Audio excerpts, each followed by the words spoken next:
Right now on Full Custom Garage, Master Metalman Ian Rousell transforms a 1949 International work truck. The other times I pulled this off, there were cars. This is Big Bertha. This is heavy duty. As the build gets rolling, Ian's client takes him to a top-notch truck show. After seeing the rigs at the truck show, I knew we had to take this all the way. He's very, very ambitious, and nothing's frightening to him. It is a little frightening to me. With the project on the line, Ian's got to get down and make it happen. I don't think Bill really wanted to go full bore with this truck, but my kind of crazy is contagious.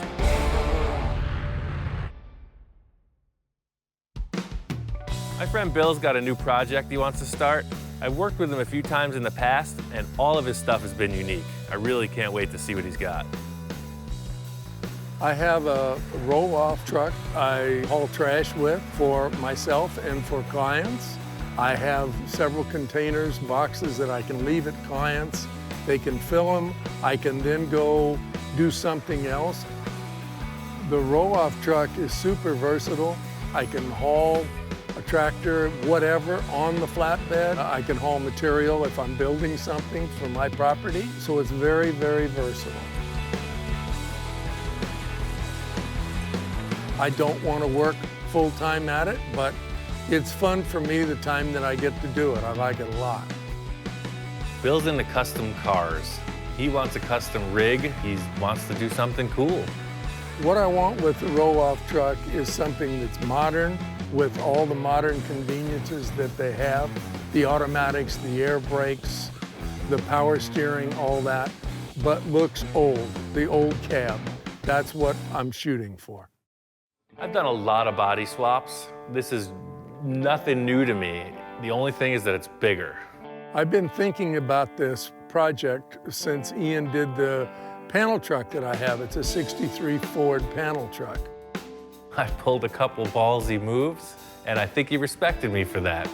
I cut the car in half lengthwise because the donor vehicle was wider than the Falcon. He cut it right down the center, took that whole chassis down to nothing, and put the Falcon right on top of it. Basically widened the car 6 inches. In the end, that's the trick. Nobody's got it, and that's why I did it that way. I've been wanting to do this truck project for a bit, and I've been getting pieces here, pieces there, parts. Some are real rough, and some will be usable. Bill wants to put together a modern roll-off truck with a 1940s cab. He said he's been collecting parts for a while, so I want to check out what he's got. He told me he had a chassis identical to this one with a good running motor in it, and he had a bunch of old trucks laying around also. He wants me to just come take a look at what he's got and make a decision to build him a cool truck. It's pretty clear that Bill's an optimist. I think that he thinks that I can do anything, and he's pretty close. But he had a few things that were too far gone. This thing's pretty rough. Everything's fixable to a point, but I don't think this is the one. He had one cab that was up here that it looked like a freaking asteroid hit it. I don't know what to say. It was completely wasted. You can see where all the panels come together. Water's been sitting in there and it's just rotted from the inside out. I nixed that. He showed me a few other things he had laying around. And I really think this 48 International, it's a KB8. I think this is a perfect candidate. This is the one we're using. The KB8 International that I ended up with came from Montana, and a pretty straight cab for a 1948. It reminds me very much of my childhood on the chicken farm. The first one we had was a similar body style, and I remember it well. So I'm excited about it, and I think it's gonna be cool. Got a couple dents in the roof, but there's no cancer. Only a little surface rust. Looking around, he's got this KB8. I liked it because there was no rot. Take a little hammering to get the roof back into shape, but it looks good. I think this is the one. Doors operate smoothly. Dash is there.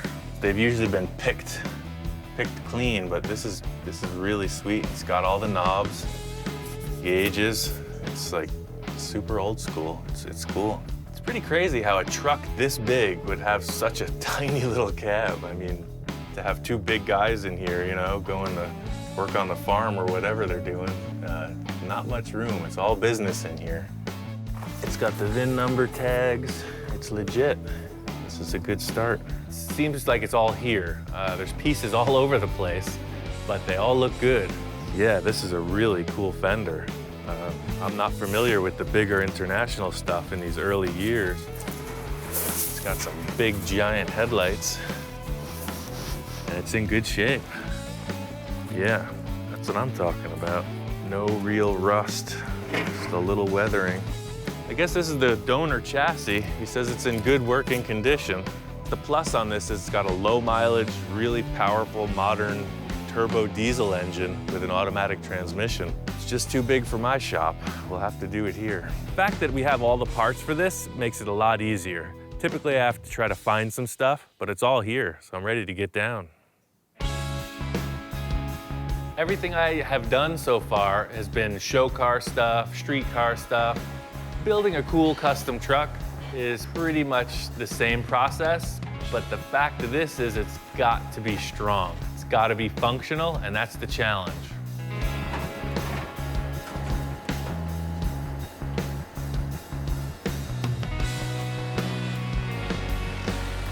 Before I get started, I just wanted to get a quick look at how the cab looks sitting on the chassis.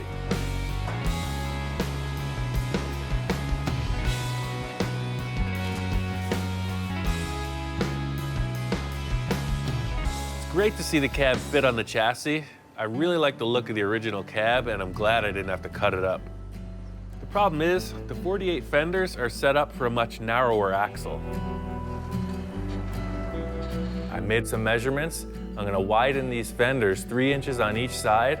I'm gonna weld them all together and then fit it up. I'm already committed to what I'm doing.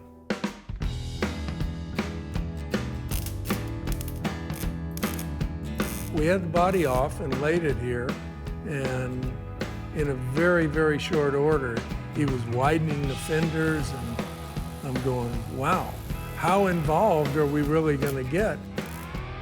The whole deal with how this thing is being widened is really just like creating your own puzzle pieces. So I put the fenders where I wanted them and just put in this high-cut piece of sheet metal to just make it happen. It seems like a huge deal just to get these things set up, but that's only the beginning. This is all preliminary steps.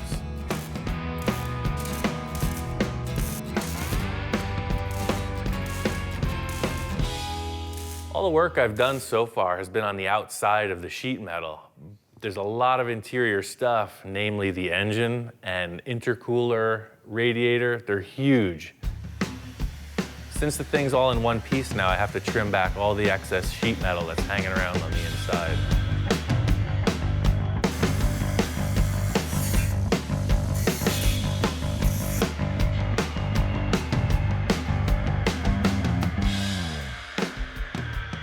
My biggest concern with this build is the sheer size of it. It's a big truck. It's like 8 feet wide. So I'm basically just gonna put it on there and we'll see how it looks.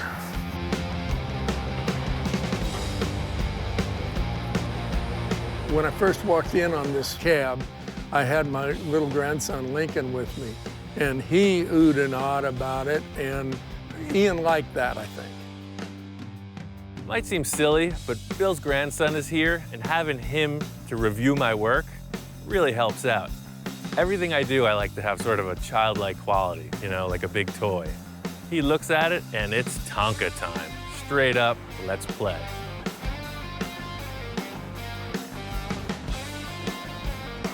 I was stoked to get the cab and the nose up on the chassis. Everything looks like it's gonna work out. It fits good, it's gonna steer.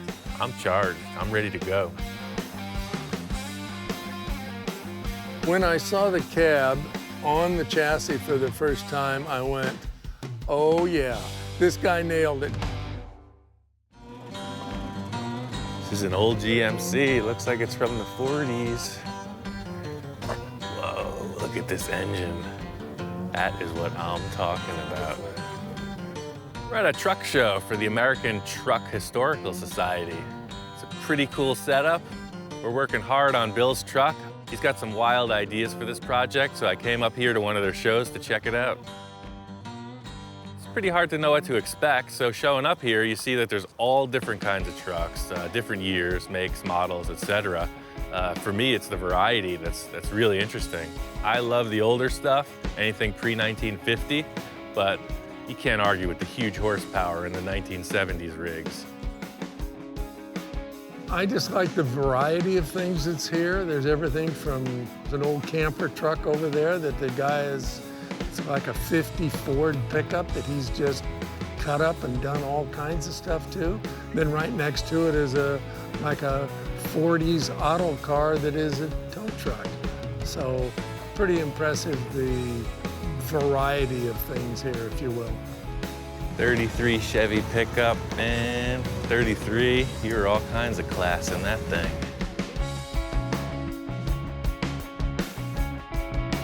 This is my pick. This is the one I'm taking home. I'm gonna get out my checkbook. This is my new shop truck.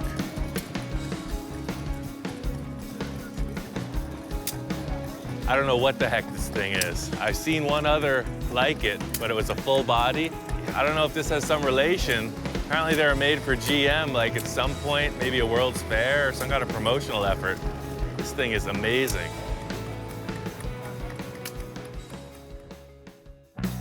One of the things I've been wanting to see for a long time are these displays of the weird engines you see, steam engines, some kind of weird misfiring engines. They're more for utility. One guy's got them hooked up to washing machines. Some guy's charging batteries over there. There's a drill press. I would love to do a project with one of those. That would be fun.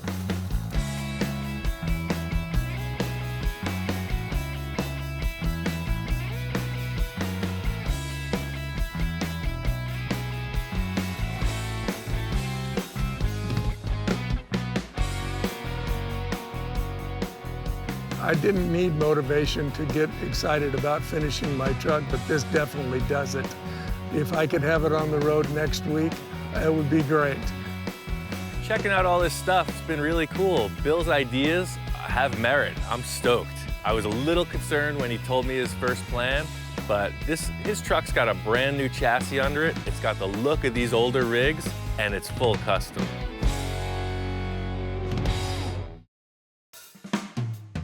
After checking out this show, it's obvious these guys take their stuff very seriously. I was thinking it might be some kind of hillbilly farm truck we were gonna make, but after seeing the level of detail on these rigs, we gotta push it all the way. I think Ian was very inspired and liked it. The problem is, in my world, these are trailer queens. They put these trucks on big trailers and bring them. I'm going, what? I want a working truck.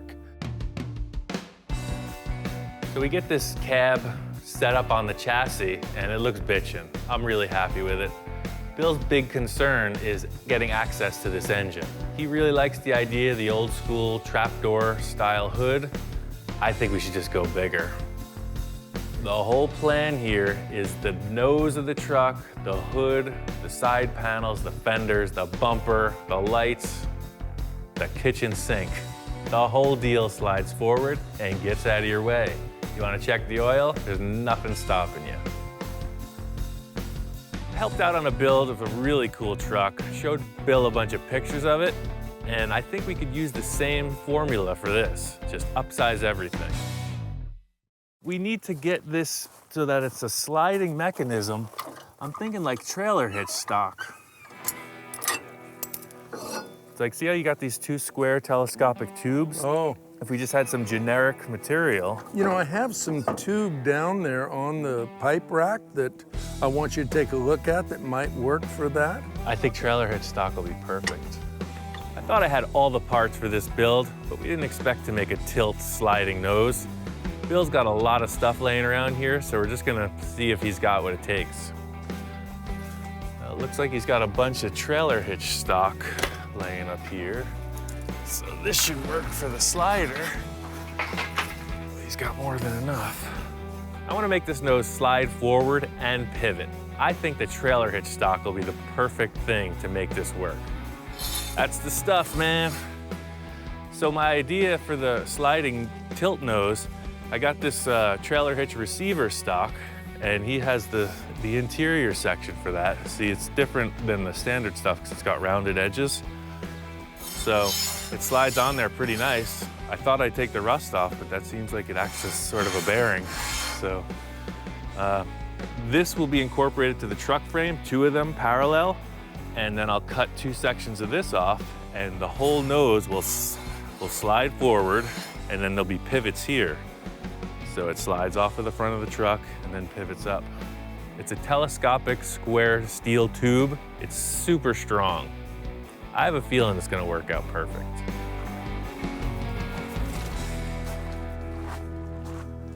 All we need for this nose to tilt is a big ass hinge. Straight up, it could be any way we find it.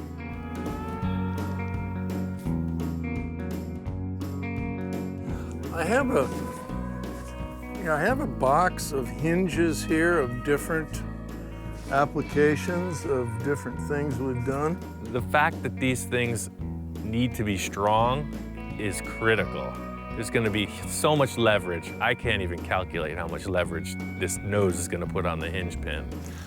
This style would work, because these have a very strong center pin. See, all these are just little stamped things, but something like this would be perfect. Like a weldable hinge. I have the idea that gate hinges are pretty cool because they have little Zerk fittings, you can grease them, there's a ball bearing in there, but if it comes down to it, a couple pieces of pipe will work too.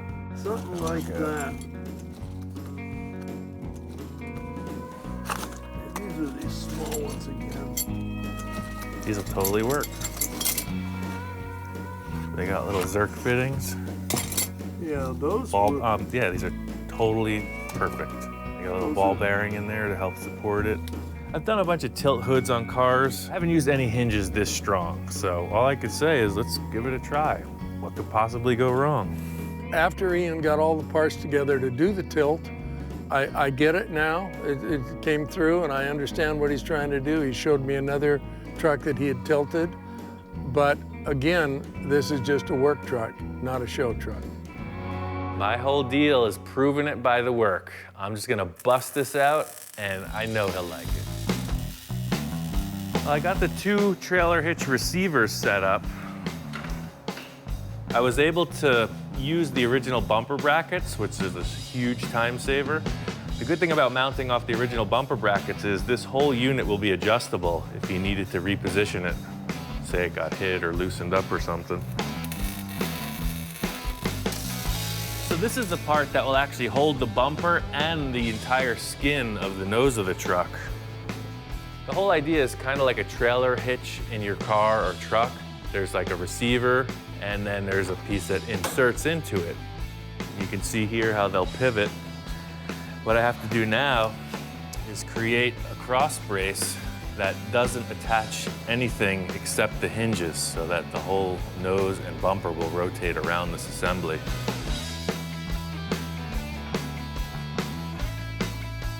I have to widen this bumper no matter what.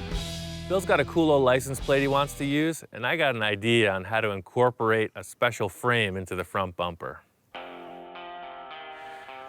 I guess the challenge is to find a piece that is strong enough to support the weight of the whole nose of the truck.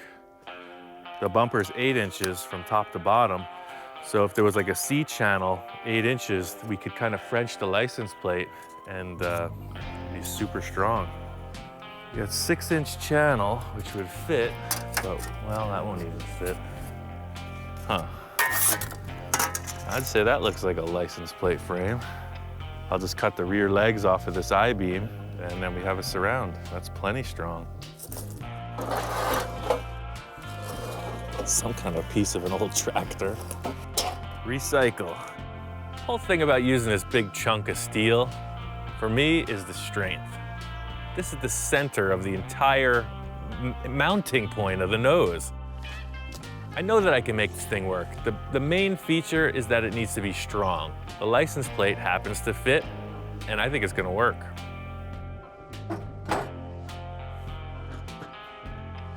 One of the main things I do in building cars is reuse stuff. It's a challenge for me. I am frugal. If I don't have to buy material, I'm all about it. It's definitely the strongest license plate frame I'll probably ever make. The whole concept with reusing material is that it gives you something you couldn't have thought of in advance. That's my trip, man. That's what I like to do. Find something and make it work. This is gonna be a recessed shape for the license plate to hang out in. The bumper is convex, it's curved on the front. The lip is about the same as this, about 2 inches, but then it curls forward. So I just left a lot of extra material out here so I can just put each side of the bumper welded in here and it'll be real strong.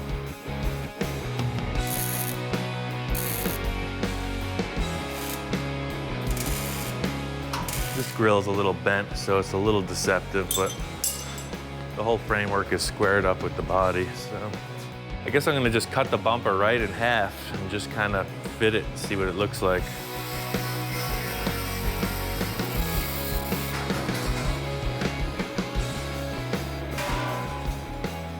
I want these guys to be an even left and a right, so I'm actually gonna just bolt them together through the holes, and I'll make a scribe across so that the left and the right sides are equal. I'm just gonna tack this on. I'm gonna use this line as the top edge and make it parallel with that.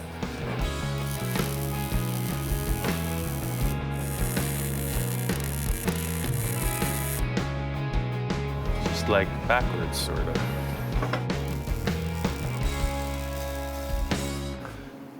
That's the straightest crooked bumper I've ever seen. I'll take it. Doesn't have to be perfect, just better be real good. It's a pretty cool idea because there was never a bumper this wide. None of those trucks had a French license plate. Nobody's got it like this. The whole thing is it's super subtle. It's like I'm all grown up.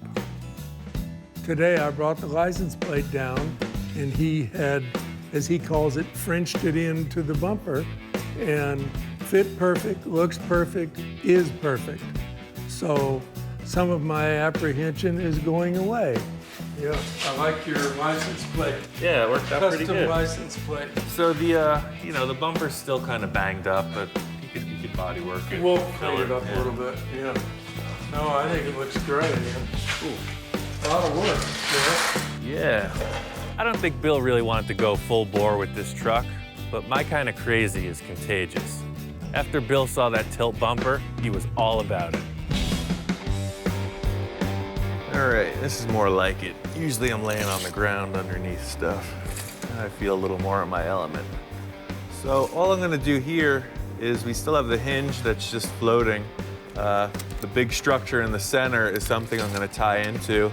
Just gonna find some kind of a bar. Maybe I'll use the 2-inch stock we have, and I'll just weld it on, cut those braces away, and it should pivot. It's a pretty badass saw.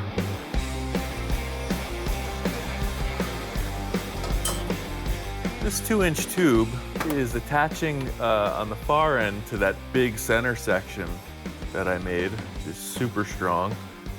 And it's gonna come across, hit the tab on this hinge, and also hit the bumper itself. So it'll be like a 3-point bracket hidden inside. Puts a little more strength in the whole assembly because even though you can't see it because everything's squared, there's a lot of triangulation in here. Helps with moving forward and backwards and up and down.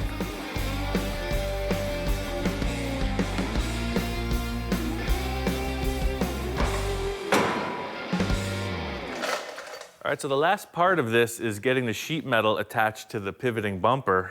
The truck was a little bit off level. I'm not sure what's going on there.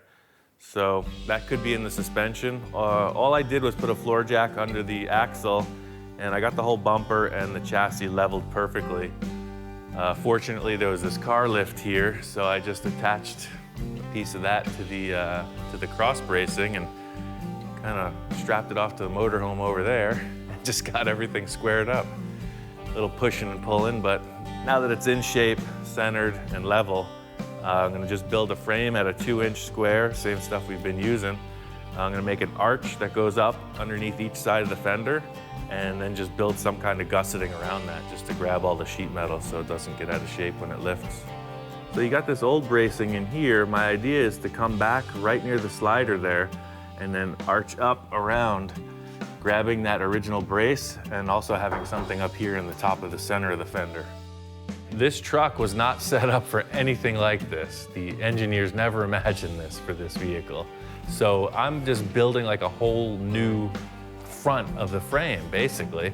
It's a bunch of jigging up and making sure everything's square, and then attaching it to the chassis so that it's strong and in line.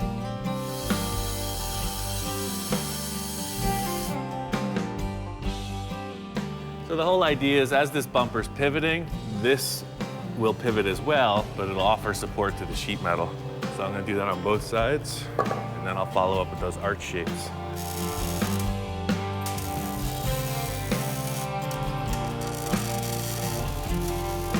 I've seen Bill come peeking around. You know, I've been hard at work. I think he's a little skeptical, but that only fuels the fire. That's making me want to make this happen.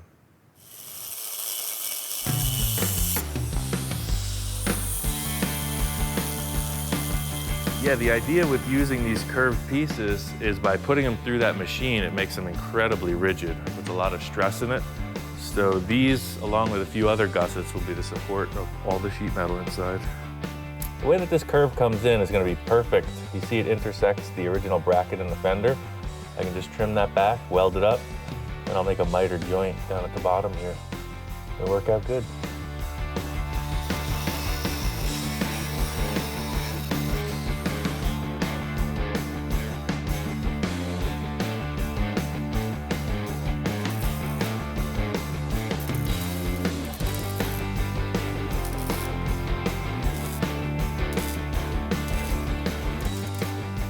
Once I built this subframe with the sliders and all the armature to hold it, it was freaking heavy.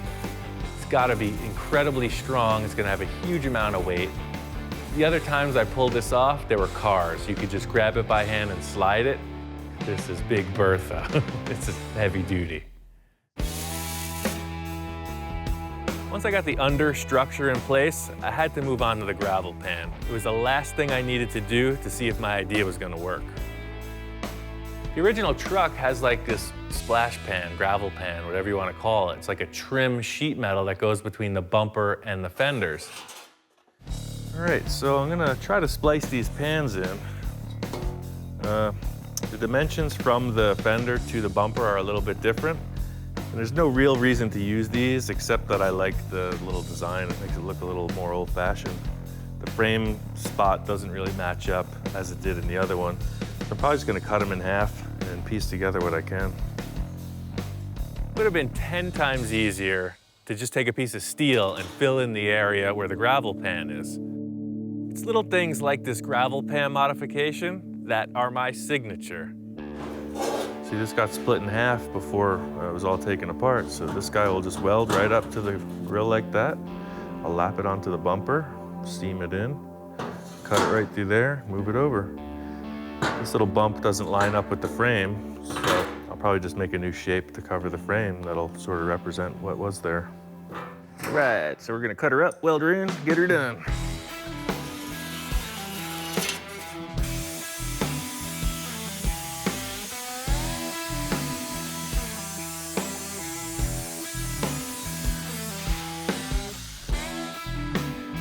Trying to use the original stuff because it's got these cool embossed ridges in it, and that's really gonna sell it. When somebody looks at it, it looks old, factory stock, but it's mutated, and that's really cool.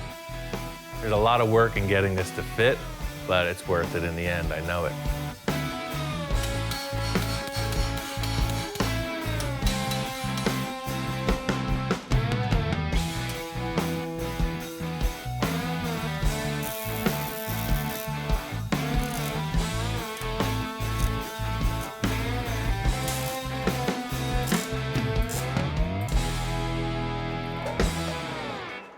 Something's happened with that fender in the past where it's all out of shape. So what I'm gonna do is just space these guys into the bumper so that they're the same distance. These bolt holes are a pretty good guide. I was able to pretty much just grab the fender and yank it, and it's about 1/4 inch off. So I'm just gonna put a little pull on it. I'll put a temporary brace, weld the pan in, and it matches.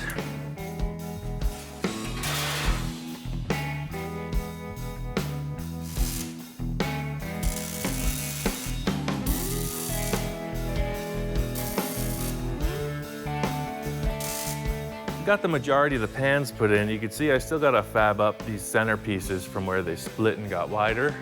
But before I go any further, I just want to verify that this is all going to work. As soon as I got the majority of the gravel pan fabbed in, I just needed to see this thing tilt. This is the end of the mock-up. This is the moment of truth.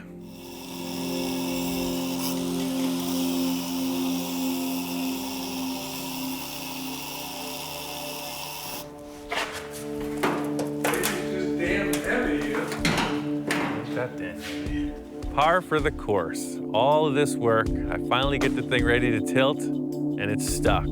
Bill's standing right there. It's just perfect. It wouldn't move. It wouldn't move. And I went back to the, damn, it's so heavy, we can't do it. And I'm thinking, oh my gosh, now what? When you got 5 million welds, your percentage of some attaching themselves to the cab is increased, so in the end, that's what happened. The thing would not hinge open because it was welded shut. Like that. And it'll pivot up. Like that.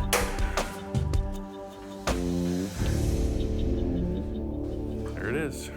You got a tilt nose. It is just awesome. Really cool. Everything I hoped it would be. Going for the KO, but I hung in there. I was bobbing, I was weaving, I was ducking. Pulled it off. A lot of blood, sweat, and tears by that young man right there.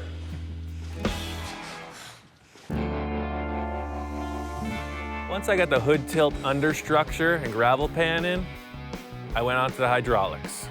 It's a pretty trick. Just this one piston on one side slides the whole thing forward and then tilts it up. It's super simple hand-operated pump. They put this little pump back here behind the cab and it works just like a floor jack. It's slick. The great thing about this design is it doesn't rely on the truck engine to operate. It's totally manual. The truck breaks down, you can still open the hood. We talked about maybe motorizing this, but if the truck breaks down, you got no power, how do you open it? So he came up with this hand pump. It's pretty cool. And that's it stays open. It's pretty wild. Once we got this hydraulic pump in place, it operates smoothly. It works great. It took a little doing, but Bill's convinced. It works and it looks bitchin'. I'm just gonna disassemble the whole cab and take it off of the chassis. It's ready for bodywork, so I guess I'll just unbolt everything and catch up once it's in the bodywork. I wasn't looking forward to bodywork or paint on this, but just seeing Bill so excited, I knew it had to get done.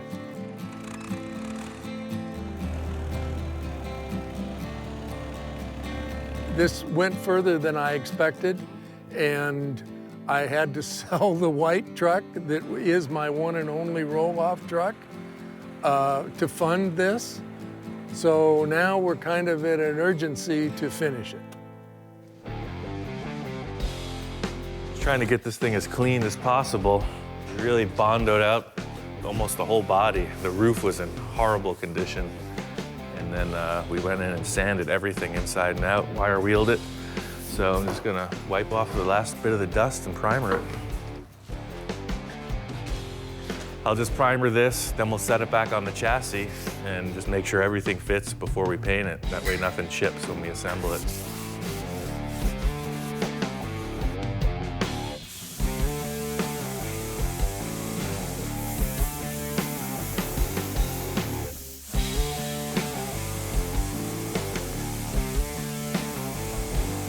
The whole idea with test fitting the body is to make sure that the procedure works, namely getting the thing up in the air with the forklift without screwing it up. And we wanted to check that the intercooler wasn't in the way of the nose when it's shut on the body, and all the gaps were good. Once it's painted, you really can't modify anything, so it's important to test fit everything.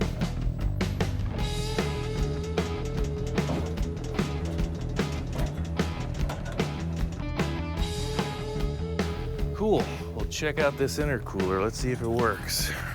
Because the nose of that truck cab is so much narrower than the later model donor we're using, I had to cut the tanks because the grill is very narrow.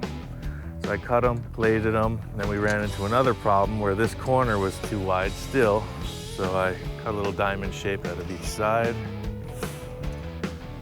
Hopefully it fits.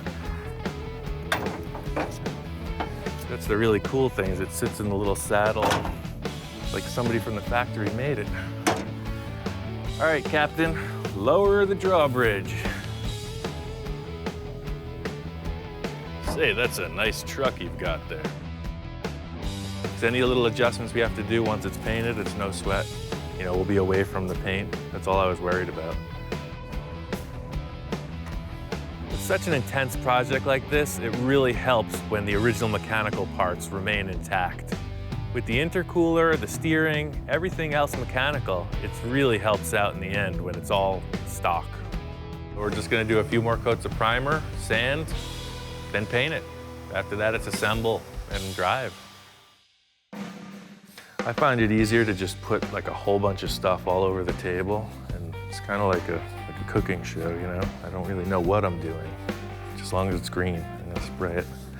Put a little of that, shake of that, stir in some of that over medium heat, and bake for 30 minutes. I think what I'm gonna do is just put a big heavy coat, first wet base coat on the roof, and then I'll move over to the doors after I get the first coat on the cab.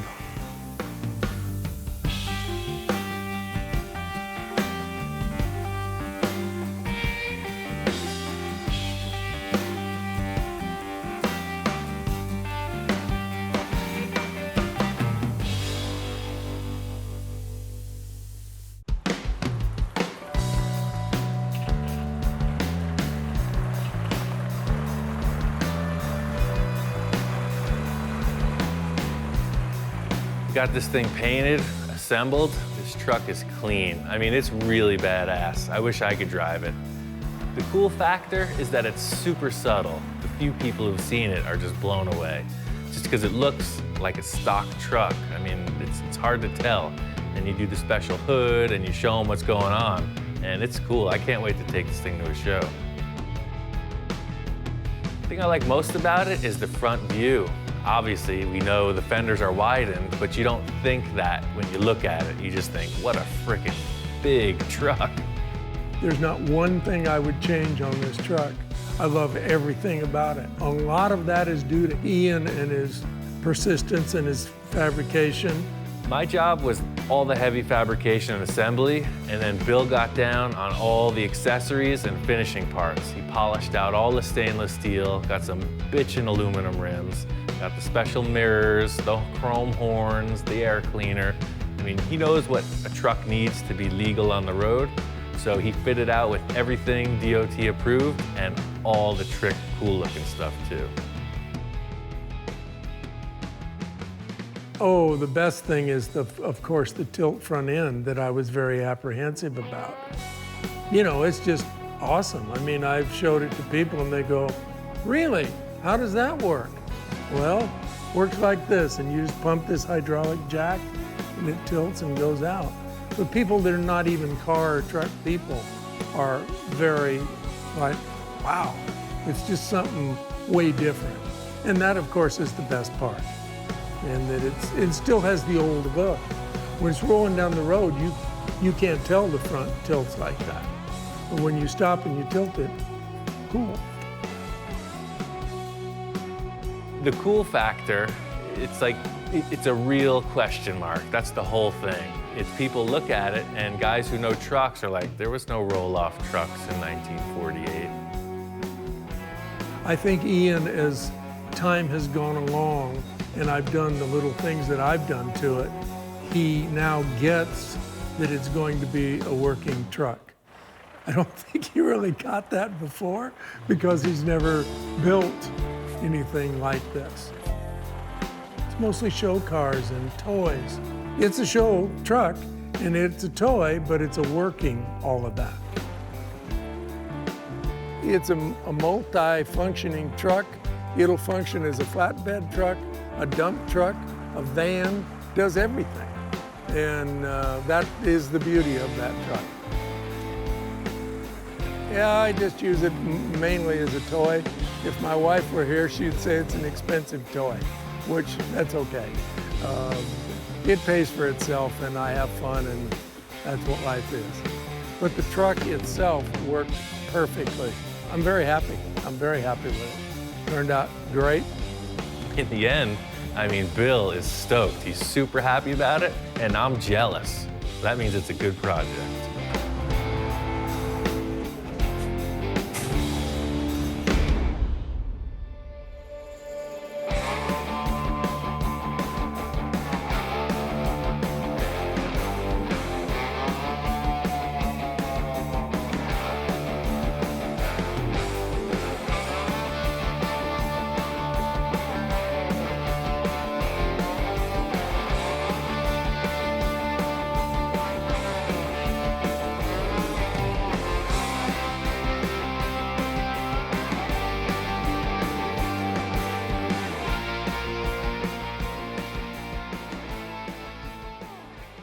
Right now on Full Custom Garage, Ian continues the transformation of the T-Bird bubble top, and his client pushes him even further. It's already been built 2 times. What's one more time? I want it to be like a spaceship.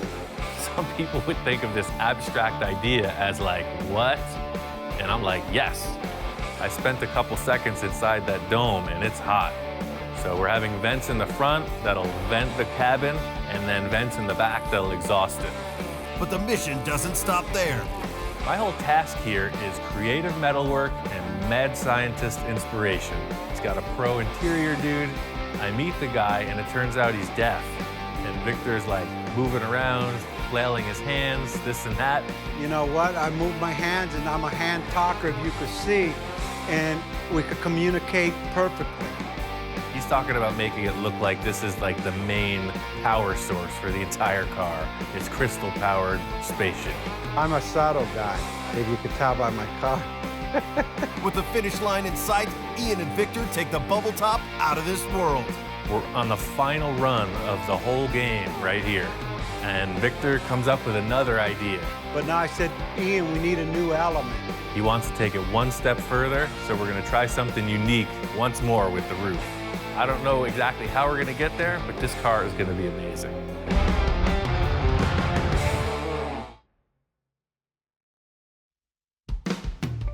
This thing all started when Victor and I went to a car show. Victor is nonstop about wanting this bubble top. He's chewing my ear off about it. And I'm thinking the quickest way to get there is to use one of our old projects. We decided to use this 62 T-Bird that I built from a while back. I figured if I made a bubble top for it, we could put it on and we'd be done. So I built a huge oven structure to heat up the plastic, and we took it to Victor's. And he said, well, we need some igniters or elements. I said, I got some perfect elements. Let me just finish cooking my steaks. Victor and I share a lot of the same characteristics. He's always pushing me for more. And I said, Ian, crank it up. Let's take it to the limit. Yes, Captain, taking it to the limit. We pushed it too far, so I went to talk to a master, Gene Winfield. Every day is a school day. Ian's a real good craftsman. I think he's going to go back and rework that bubble, and it'll come out fine for that T-Bird. Seeing Gene was really inspiring. It got me fired up, and I came back and blew a successful bubble. This thing's on the car for 15 minutes. Everybody's praising it, you know, wow, yeah, that was a great experience. Victor wants to go bigger. He wants something better than this.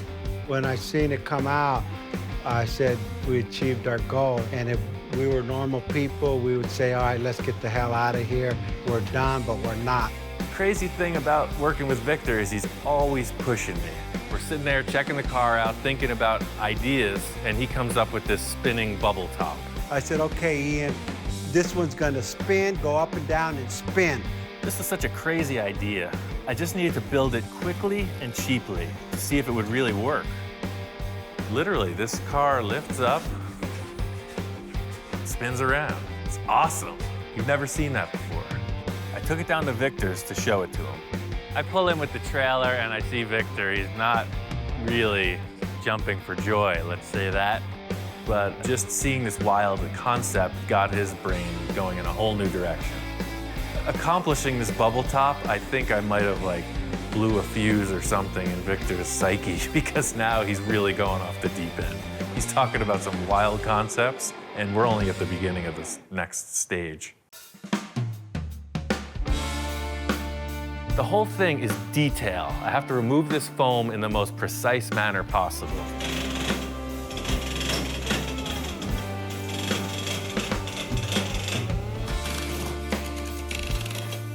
This whole car is conceptual. The ring that holds the bubble was looking good. Victor wanted it lower. All right, so Victor changed his mind a little bit, or Victor changed my mind. It's not gonna spin anymore. It's just gonna be a simple up-down motion. It's way safer. Primary issue is safety. This thing is coming around at a car show and does, as it's been doing, it's gonna take somebody's head off. This whole thing I was setting up with the body being raised up and contoured to the ring, he wanted it to be lower. We're gonna cut this whole area out and then lower the ring to the same height as the door. Refitting this metal ring, it's a flat base that the bubble sits on, and the car is a curved surface. So I created this series of steps that allow the ring to fall down into the car and still look like a finished part.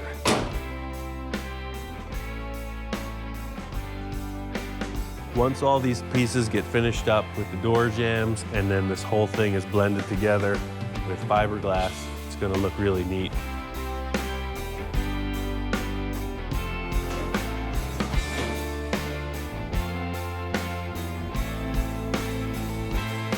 We really refined the way the whole bubble opens. I was trying some crazy stuff with the weight of the car lifting the thing, and it just wasn't safe. We just went to a simple hydraulic ram. It's tried and true, works perfect. He's already got the pump here that used to lift the rear of the car. So we're gonna tap in with another switch. You can see it's big enough for a tractor or a snowplow. It matches the ram that used to actuate the back lid, and they'll both run off the same motor.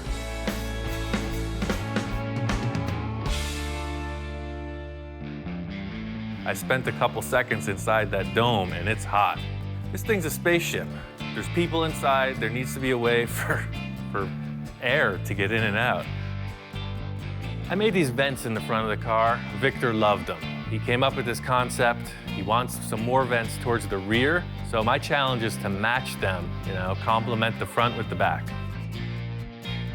I think I like this idea.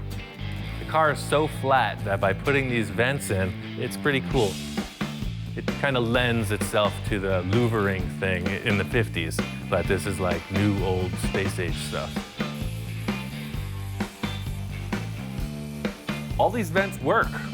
It looks cool, but it's gonna keep you alive in there. Otherwise, you're gonna cook. Once the ring that fit the bubble was established in the car, it looked great, and it worked so good, we decided to seal the doors up. That's the main point of getting in and out of the car, is through the lid.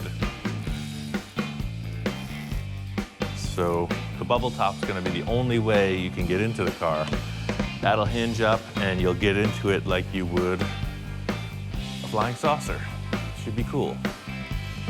Well, there's no gravity in space, so you can just float over the edge and land in the car. So that's the whole thing. There's a lot of metal fab that's gone into this car.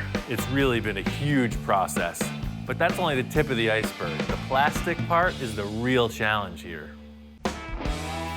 Today's whole mission is to get this dashboard in gear. I just finished some really basic structure to just hold this gauge cluster. It's from an early Plymouth. I think it's a 300.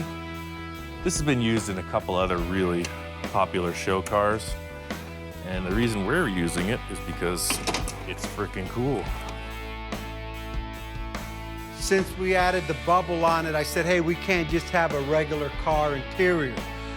You want to follow that theme and bring it inside the car. So I want to have some kind of clear plastic elements on the interior. The big challenge with the plastic is creating three-dimensional shapes. I'm using fiberglass for the dashboard. It's going to incorporate an acrylic dome, just like the roof, and who knows what else. The first tests I did of creating this bubble out of acrylic. Just incorporated a simple metal box with a burner and air inflation. Smaller size is a lot easier to work with, so I figured I'd come up with a really cool twist on what I've already accomplished and showcase it right in the middle of the dashboard.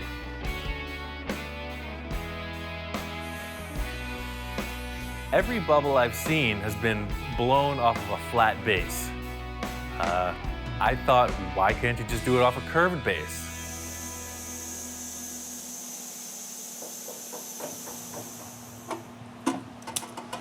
I'll unscrew it.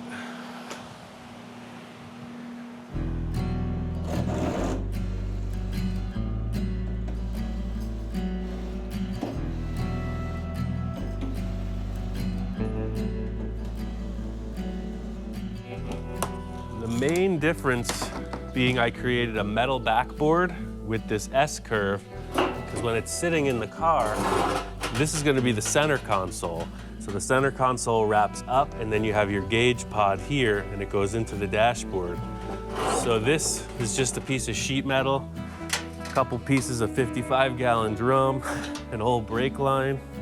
I pretty much nailed this whole heat and inflate of the acrylic domes. The big challenge here was fitting it up in the curved base plate prior to anything. Usually I would make a wood retaining ring like with the other setups, but the wood wouldn't bend to this drastic curve. So I heated up a piece of acrylic and just let it sag down, and that became the retaining ring.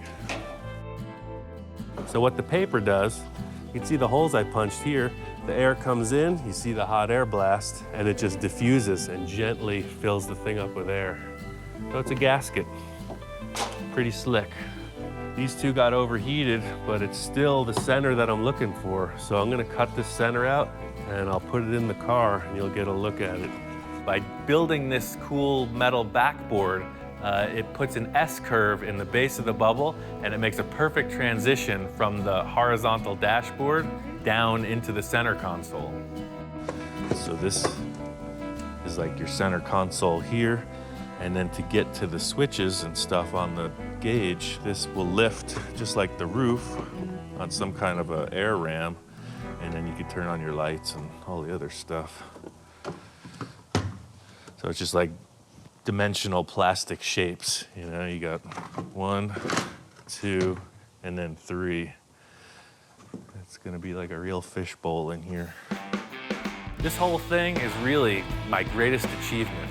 It's something I've thought on for years, and here it is. This is a perfect curved base bubble that is gonna be the centerpiece for the whole car. The whole concept of the interior, especially the look of the dashboard, is just like alien technology. It's gotta look kind of spacey, kind of organic, and I think fiberglass is the only way we're gonna get that really curved compound surface. The whole dashboard is fabricated at a solid round stock. It's really easy to form. I can make mirror images of the left and right side simultaneously, so it's just a quick bend, cut, and weld.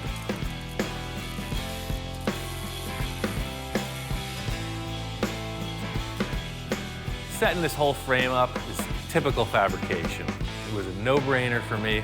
The big challenge is in getting this fiberglass to hang there. Fiberglass resin is just a liquid, and the material is super flexible, so it needs some kind of a spine to hang on until it turns solid. The whole thing with this process is if you haven't done it before, you don't know what to expect. A friend of mine, Scott Owens, he showed me this cool trick with aluminum foil and fiberglass. So I'm gonna see if I can't pull something off. The whole idea with laying this subsurface for the fiberglass is using the foil and trying to stretch it across the steel ribs that I made. That way you have this really organic shape, and it just gives the fiberglass a perfect backboard to hang on until it sets up. I have very limited fiberglass experience. I was able to lay up a ring on the bubble for the roof, and so far so good. We created a ring that lifts off that will hide all the screws. That way the bodywork comes right in and it looks like a headlight bezel. It's a nice, clean, simple ring. So you can see here, you got your steel frame. You'll have your fasteners with rubber rings to hold it down. And then this nice, clean ring will snap on top and it'll be perfectly smooth. It's fiberglass with a Bondo cap. I got the foil in place. It was pretty simple to set up. The next step is to trim out the fiberglass and mix the resin. So, we'll lay a little of that in there. This next part's like making a lasagna. You just throw your noodles in there. Toxic lasagna. The whole process with the fiberglass is to mix up the resin properly, cut your mat to size, and you basically just soak it, screed off the excess liquid, and then put it in place. The idea with using the fiberglass on the inside is that it will give us a really organic, multi-dimensional finish that we can paint. That way the outside of the car wraps over the top and comes right in.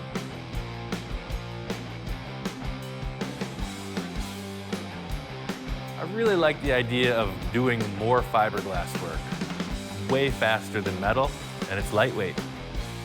The whole thing with fiberglass is it's fast.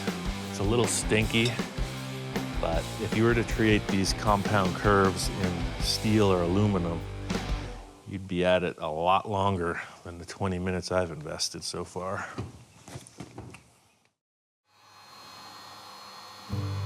The whole thing with fiberglass and the rate at which you work really is determined by how much catalyst you use and the temperature. It kicks off from a chemical reaction, and the hotter it is, the faster it goes. So it's a little chilly today, but with my laser, I will activate the catalyst and be on to the next step. Fiberglass finally kicked off. It's nice and solid, so the next step is to pull the whole piece and then take out the excess tape, aluminum foil, whatever you don't want. Aha! Pretty sneaky, sis.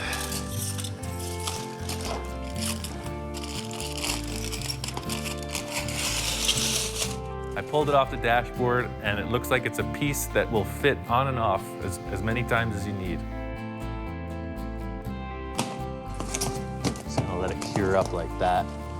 Then once it's fully hardened, I can sand back the edges, glue her in place.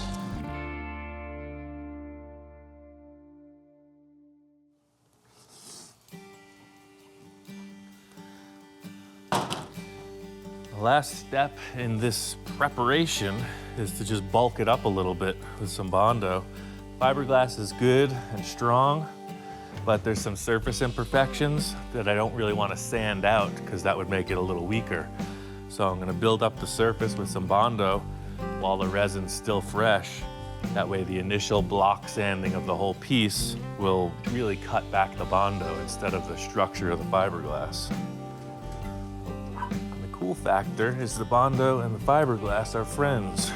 They just bond to each other like the same chemical compound. The whole thing with the original concept of the dashboard was more of a waterfall effect, a typical Art Deco element.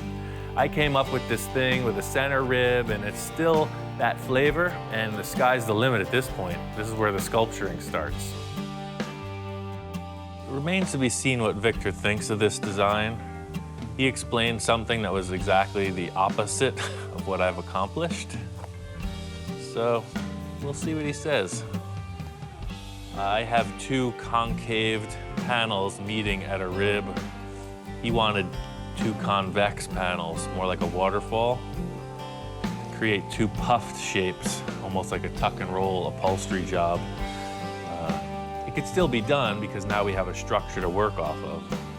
But this might be good enough for him. I really like this look. Just as the dashboard's getting solidified, Victor came in and loved it. fortunately, I did the right thing. The whole idea with the way Victor and I work is just creative collaboration. You know, it's just conceptualizing, and then it's my gig. I make it happen. One of the big challenges in this car design is skirting the front tires. We had to bulge the side panels so the thing would steer. Victor's been kicking around a couple ideas on how to make this work, and I think I got a good concept. The whole idea with these skirts would follow the line of the vents in the front. It'll have the same screen detail on the inside, so the body will come to the vent. We'll just flush out this and blend it right back through the old door jamb. So we're hoping that this will give a little reason for this whole radius on the front fender.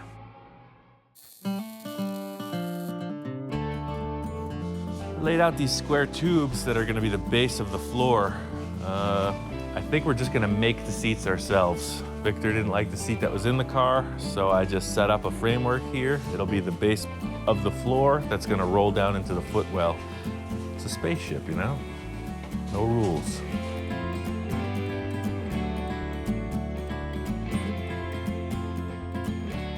These are the seats that were in the car. They look cool, but you've seen them before, right? So Victor wanted to do something next level with it. This seat was pretty bulky and it was hitting the perimeter of the bubble, so we would have had to modify the seat back anyway. We talked about it and I came up with a design, still developing. The seat bases are going to be in the car, and then this will be the seat back. So it's a lot smaller. It's just like a little lumbar support. And we're thinking about having them pivot and disappear into the floor of the car. I set up some round rods, just bent it to shape, welded a couple nuts on there for a hinge. I'm gonna cut some holes in here because Victor was saying he wanted some LED lights in the seat back. And you know, it's just developing. We'll see if it actually flies or not.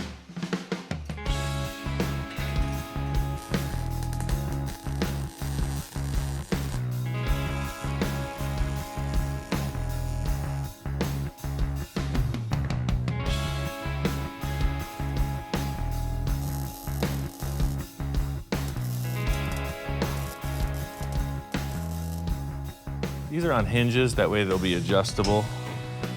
You can hinge them up or down if you need to access the flux capacitor in the back or whatever. This is an 18 gauge sheet. I just put it in the brake. It's got a little curve to it, a little area for your butt to sit. And these are gonna go right in here. The idea being there'll be a 4 or 5 inch foam pad. Make it nice and cozy.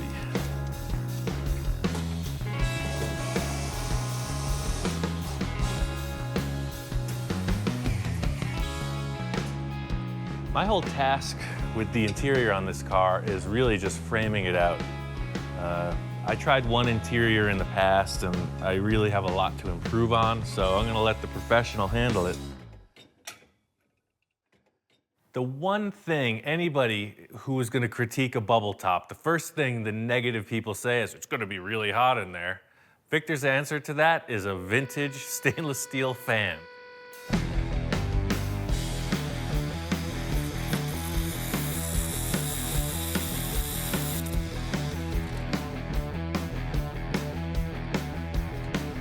My main plan is to create 2 clear globes in the front and rear of the car, and then have a clear plastic air duct connecting the 2. So everything's following suit with the shape of the main roof bubble.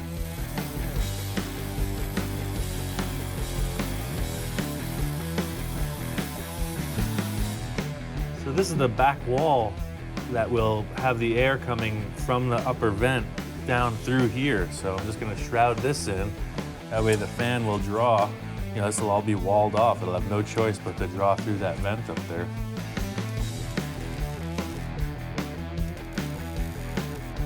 I've primarily built cars for Victor, and I think he's just getting super creative on this. He's not concerned with driving this to the car show. He's doing something to make a complete spectacle. That's the bottom line here. Looks like Victor's caught the bug. I said it before that my kind of crazy is pretty contagious. He was putting the reins on this thing earlier, and now he's out of control.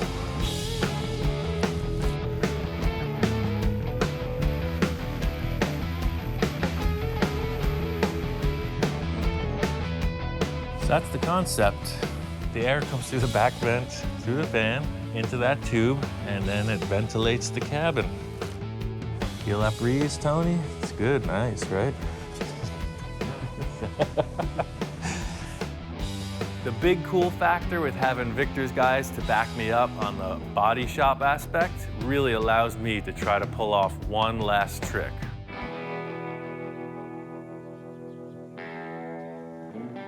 We've made a bunch of successful roofs for this car. We're on the final run of the whole game right here.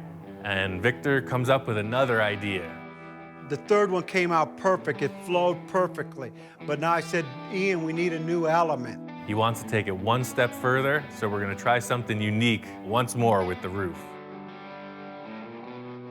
I'm gonna light a fire, man. Yeah, and actually, I know it's gonna work. You've seen a clear plastic bubble a million times. He wants something more. He wants like a pattern embossed in the rear of the roof. And it's like a whole new direction. As a last-ditch effort to stop this frame from flexing, I just put in a bunch of wooden shims because the box starts to blow out of shape. There's so much force from this. We got like 180 bolts clamping it together. But the box just needs to get up to 300, 320, and it's good to go. But getting 300 degrees over 32 square feet, that's the real challenge. For this last try, I think we're gonna need more heat. A little more propane, a little more fire. It remains to be seen what's gonna go on once we get up to the proper temperature. The only access I have to the material is through these little portholes. This structure that's inside the oven doesn't allow me to see in there. I really only have my past experience to guide me through this. We're not gonna know if it's a pass or fail until it's done and on the car. I think we're there. All we can do is turn up the air pressure. Ready? I'm gonna do it slow. The good thing is this is working just like all the rest. The heat's even, the thing's inflating, it's looking good. Oh, the front, look at this. Amazing. We're there. I can't push it anymore. I'm gonna raise it up. It's the moment of truth.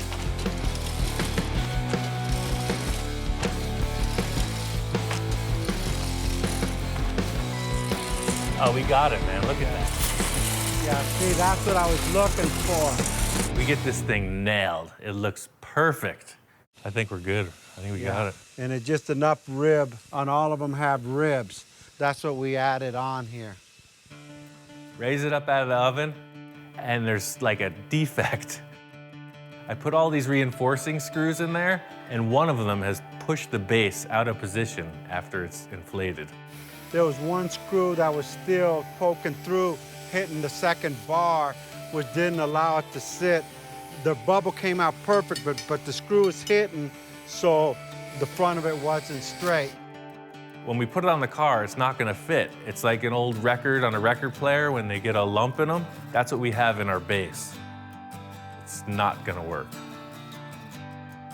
Plastic's still warm though. It's very soft. We're gonna throw a clamp on it and reheat it. This is highly unorthodox.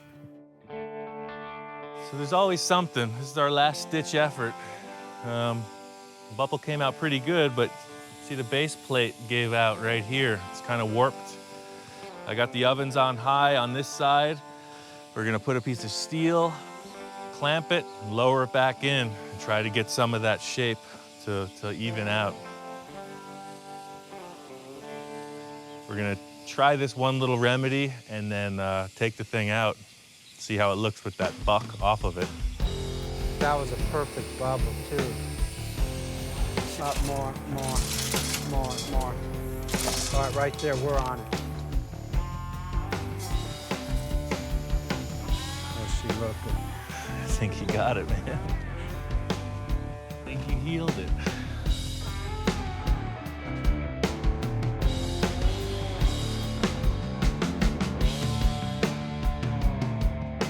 All that matters with this project is the end result.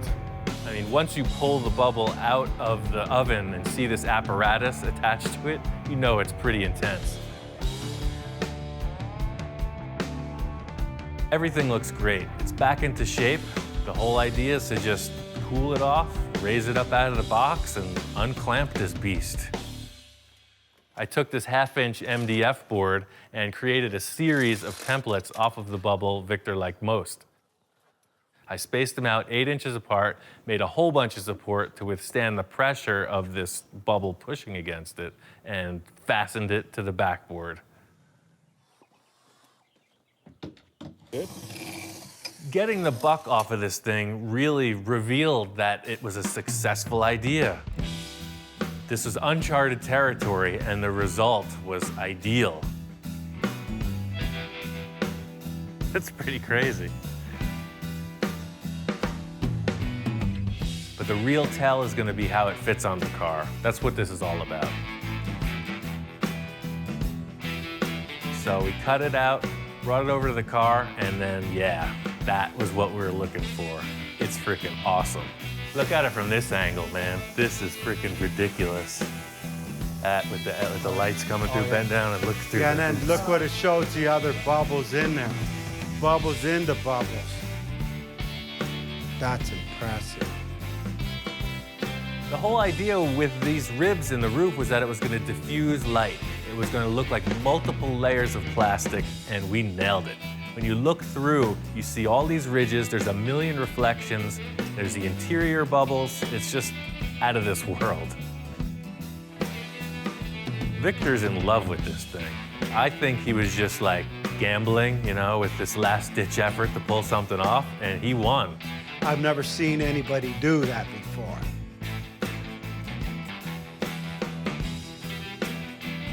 The creative process on getting this bubble top done is there, but this is the whole car. Victor wants to set up the interior on this car to be just out of control, something no one's ever seen before. It's basically a blank canvas and anything goes. My whole task here is creative metalwork and mad scientist inspiration. He's got pro body guy on the job, he's got a pro interior dude, and he's got a mechanic. I finish my work on Victor's vehicles, and I don't see him for months. I come back and like there's these amazing paint jobs, incredible interiors, and I've actually never met the people he works with until now. Victor's interior guy is here. I don't know where he learned his craft, but he is like top notch. This is my upholstery guy, Lino, which is fanatical about inches, and this car was hand built, and nothing is precise, it's close.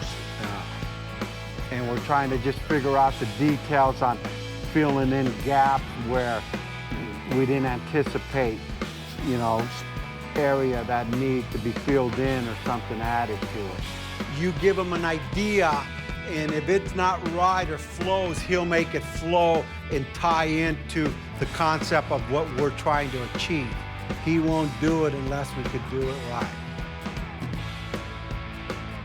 I meet the guy, and it turns out he's deaf. And Victor's like moving around, flailing his hands, this and that. And it's really how they hash out these ideas. It's pretty crazy. There's like no verbal communication. And the results are outstanding. Right here is gonna go rubber. I gotta. Yeah, no. We got.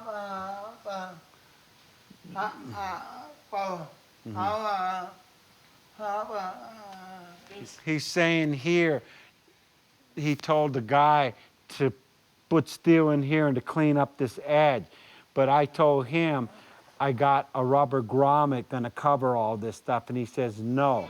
I understand what he's telling me. Same with he looks at me, and you know what? I move my hands, and I'm a hand talker, if you could see, and we could communicate perfectly.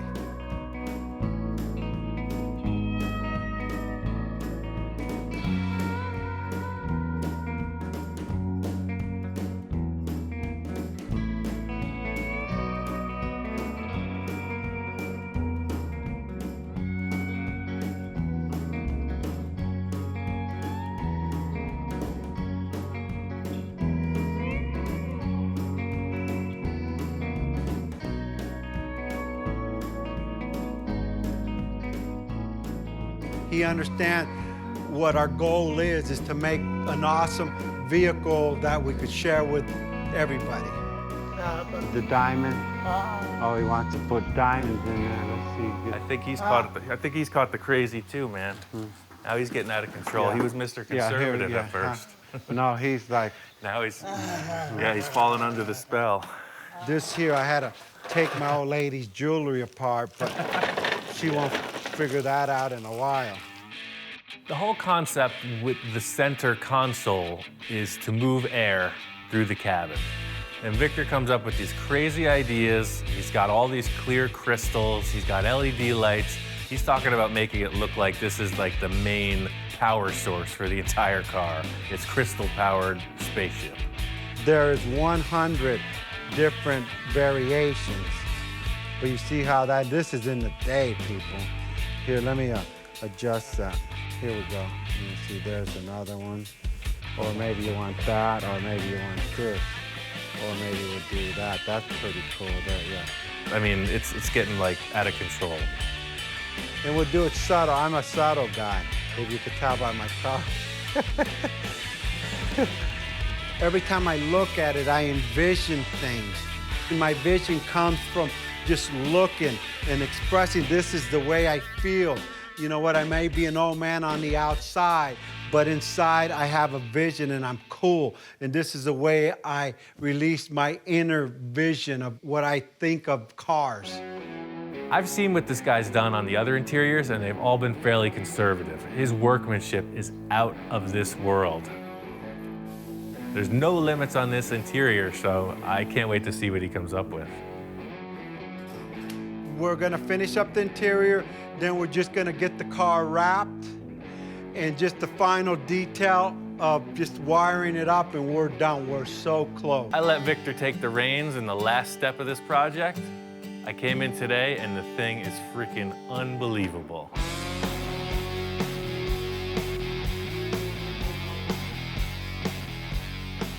This car has been in the works for a long time. It is a concept car. It's gone through so many phases of development, and now to have it finally wrapped, I'm stoked. The car came out amazingly, beyond my expectation. On the bubble top, the interior, this is a total custom build. The bubble top is next level. The car is, like I said, a piece of art. I mean, the car is a masterpiece. I saw Victor pull in the driveway with this thing. I was like, get out of the way, mister. I want this car. Well, Ian, when he came in and seen it, all of the ideas all came together, and he was impressed. The thing drives up, and it looks like a spaceship. I wish it didn't have tires. You open the bubble top, and the interior is just going off. There's all kinds of crazy stuff going on in there. I'm ecstatic. He's ecstatic with it. Everything flows just perfect. At the end, I got my interior guy, Lino, and he was saying, you know what, enhance the bubble by putting chrome around the bubble and putting chrome on all the ribs. They're perfect. They really highlight the ridges in the bubble.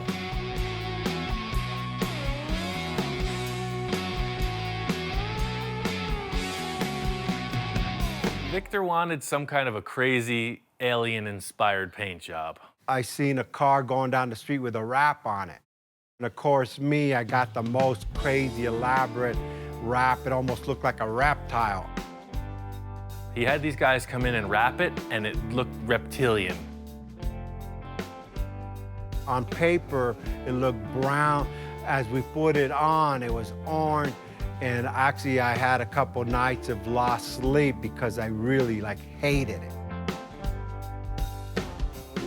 I called Ian, I said, Ian, come look at that, man. I'm really not happy with it. And I knew we had to do something. This car was going downhill. And he said, look, I painted over it. I said, paint it over it. And we painted over this wrap, and it came out freaking amazing. Fortunately, we were able to pull it back, toned it down with a brown candy, and it's on. It looks like some kind of a fantasy lace pattern beneath the clear coat. This clear coat with the candy in it saved the project.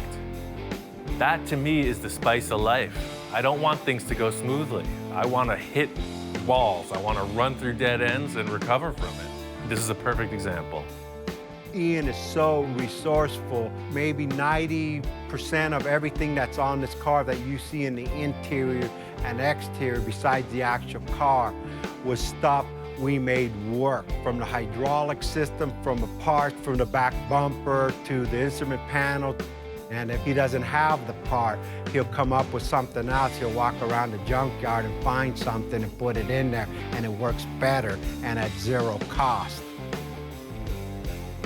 Since I'm 15 years old, it's been car after car after car. That's just what I do. I can't stop. All of the projects I've done so far have really just expanded my skill level, my creativity, and just the idea of what's possible. So whatever's coming up next is gonna be big.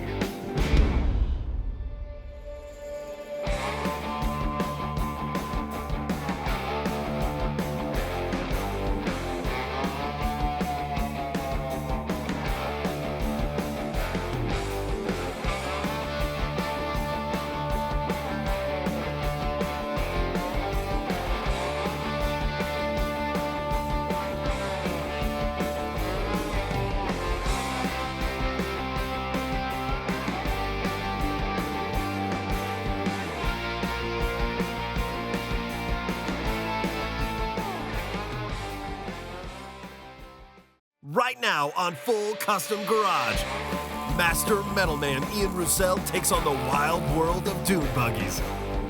This buggy's the real deal. It's a 60s survivor. I got a couple ideas that are really gonna make this thing unique. But Ian's client isn't so sure. We're on a time frame. Her birthday's coming up soon.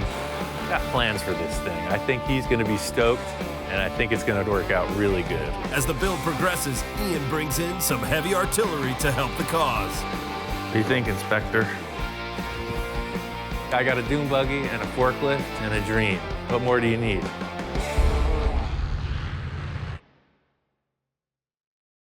My friend Don, his wife Patty's birthday is coming up. He wants to get her something really cool. Her family has a long history with dune buggies, so he's thinking about putting together one for her. It's going to be a total surprise for her.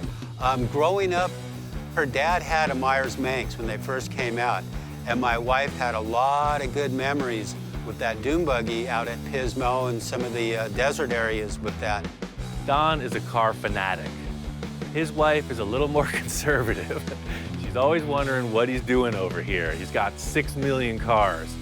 I think that this dune buggy might seal the deal. It might win her over to our side.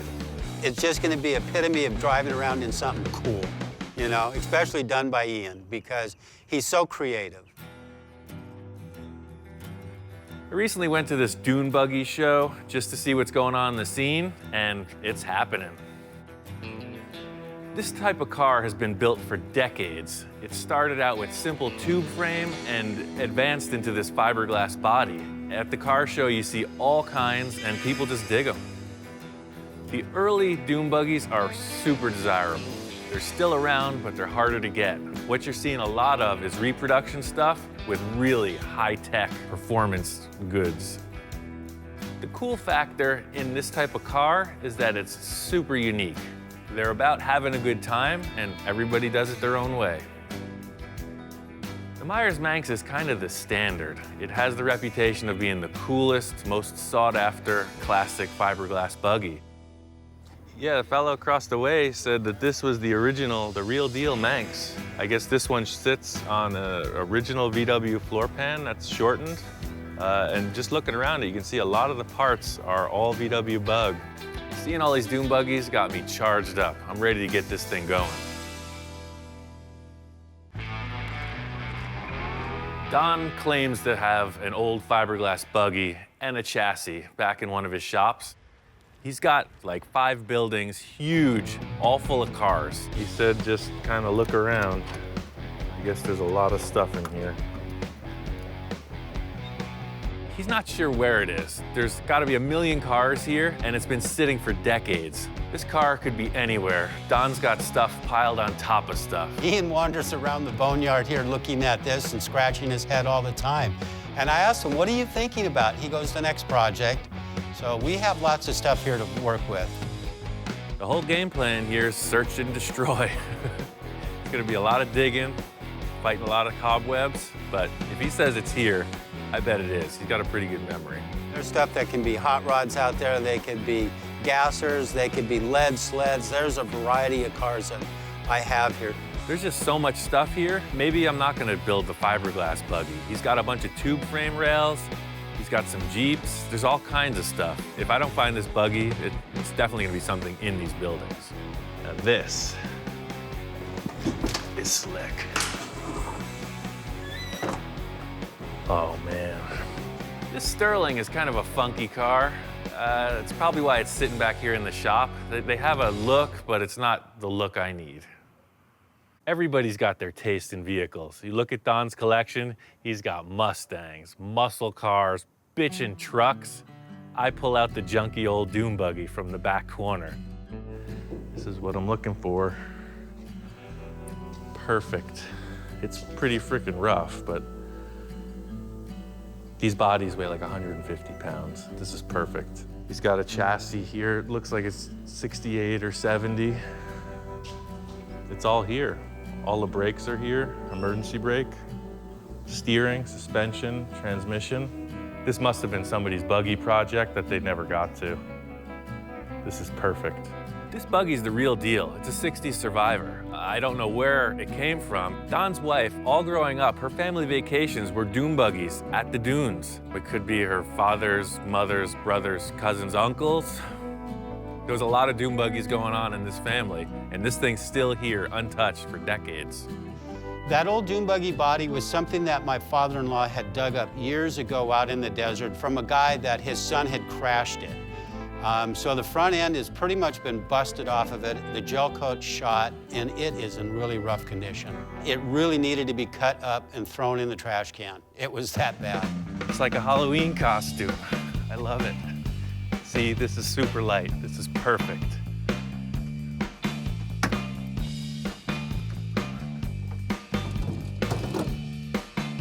Done. Let's drive it. The only thing I can see for me as a down point is the body is thrashed. It seems like the nose was either broken off or cut off. There's a really bad patch job across the whole front of the car. The car was segmented at some point in its life. Don was really skeptical at first. This car was literally discarded in the back of the shop. It was on its way to the trash bin. This is probably the biggest piece of junk on the property. It really is, with no exaggeration. It's a freaking dune buggy. They're harder and harder to find. This is great. It's an original, old school dune buggy. I got plans for this thing. I think he's gonna be stoked, and I think it's gonna work out really good. Probably gonna make a roll cage around the front windshield area. So it'll have like 2 hoops that come up, some kind of center bar. The big question mark in this is the rotten fiberglass body. It's kind of out of my league, but I know a guy who could do the thing. I really like to do everything myself, but I don't mind another guy getting itchy on my behalf. Fiberglass is a really terrible material to work with. It's one of the few exceptions I'll make. Smiley's work includes every material you can think of. Metal, plastic. I'm going to him because he's a fiberglass master, and that's what I need. We do a lot of fiberglass work, mold making of all sorts, all shapes and sizes. We realize designs for designers. We build exhibits for museums and for galleries and for film and theater. Yeah, here you go. Hey, just in case you break your leg. Perfect. Hey, break a leg. Wow, that's awesome. But we focus a lot on the sculptural aspects of artworks. I've seen this guy do all kinds of fiberglass work, creating from molds, just hand-laying stuff. Cars really aren't his bag, but this is a fiberglass body, and I know this guy's a whiz. Ian came in with a very specific problem that needed a very specific answer. Well, we glassed it all back together. Whoever glassed that beforehand had no idea what they were doing. His problem was his car. It was poorly refabricated, it was poorly altered, and it needed some retrofit. It's pretty straightforward fiberglass repair. However, it was pretty spectacular how big the screw up was on the previous fabricator's part. It looked like they cut the whole nose off, right? I think they cut the whole nose off and then glued it back together with some kind of combination of chicken wire and bubble gum. Right. We just basically cut out the old section and re-glassed everything the way it should have been. But I can show you if we flip it over, maybe that's a good place to start. Yeah, because I remember it was barely hanging on there. That's why I wanted to attach it, right. So, it got really thick in some places, but I'll tell you why. So basically this whole section had some kind of chicken wire in it, and it had no cloth whatsoever in it. The cloth is what obviously gives it strength, but it was just solid resin, which is basically like holding it together with a piece of like glass or something. Well, when I picked it up, it was just chunking out those big plastic shapes, so I knew something was wrong. Yeah. It's nice and strong. Sure, that's what I was looking for. So basically there's an area about 6 inches wide all the way down that went across. Walking in, looking at the car right away, I knew he nailed it. It sits level on the floor. It was all crooked before. The thing's got globs of fiberglass on it, which is what I needed. I need the thing strong and ready to go. It should be straight now. It all sits on the floor now. Yeah, because that was the thing too. The whole thing was really crooked. It was put on like that. It's like somebody had it set up on a freaking crate on one side and then glassed it together. I was really hoping that this thing might be sanded and actually a nice glossy paint job on it, but Smiley's super busy. What he did was what I asked him. He got the thing back in action. Structurally, it's there. I gotta take it, sand it down, Bondo it, and get it ready for paint. Well, that's the thing, man. I think I could do all the finished body work. It was just this structure that I was clueless. I wanted to be sure it was done right. He works pretty much exactly like an artist in the studio works. He has an idea, and he musters the resources that he needs to make it happen. And he's got a number of projects going at the same time. But he works pretty much as if a painter would be working in the studio. He's got everything there. I don't think he really even works with assistants much. He certainly doesn't work on a kind of a manufacturing kind of capacity. He's definitely hand building everything with hand tools in a studio situation. It's not a factory. That's unique craftsmanship, that's unique artistry. And I mean, because he's designing stuff completely on his own, I would not put those in any other different category than like fine art. The fact it's got wheels and motors, that doesn't make any difference at all. I think he's making art. I don't think he'll admit it. I brought the body back to Don's. I put it on the chassis, and I want him to check it out. I got a couple good ideas, and I think he'll go for it. This is the car that was all the way in the back there, and I think it's got potential. It looks rough, but it ain't that rough. What I'm gonna have to do is shorten the chassis. This is a stock Bug floor pan. It was laying in the back there too, but you can see how the tires are out of place. With the body sitting on the pan, the pan hasn't been shortened yet. It looks a little odd. It's still looking a little rough around the edges, but I have a lot of faith in Ian on this project. Well, this would be great. This would be a little go-around deal for the wife around the yard here. It's a pretty unique body. That's why I picked it. It's gonna be cool. To see this old girl come back to life is going to be really, really something. Seeing it a rolling project now looks a lot better than seeing where it was before. And it's starting to come along. It's still rough, but there's hope at the end of the tunnel here. Don's got a body and a chassis. I got a VW engine and a few other parts. I think this thing can come together quick. Right on, man. Well, I'm going to wheel it out of here and get to it. Okay. After I left Don's, I gave this car a good coat of primer. It's pretty much ready for fabrication. I got it back here in my shop, and it's time to start the fun part. The stock VW Bug is 15 inches longer than this fiberglass body, so the first step is to cut this thing in half. For a lot of people, cutting a car in half would be a real trial. I've done this so many times, it's like a 2-hour process. I'm gonna cut this chassis in half, shorten to 15 inches, and get on with it.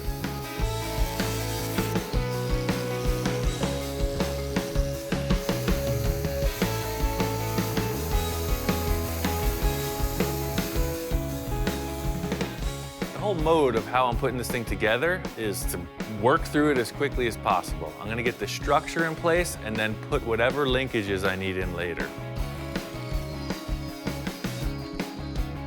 Shortening this chassis isn't a big deal for me, but I'm really making it mine. I'm doing some work on it. It's been just conceptual up to this point, so it's cool because I'm starting to make some decisions. Inside the VW pan, there's a whole bunch of stuff. You have cables that control the heater, you have a throttle cable, you have a clutch cable, you have emergency brake cables, you have a shifter rod, and a brake hose, the brake line. When I put the engine in, I'm gonna put all these tubes back in the chassis, so I'm not even concerned with it at this point.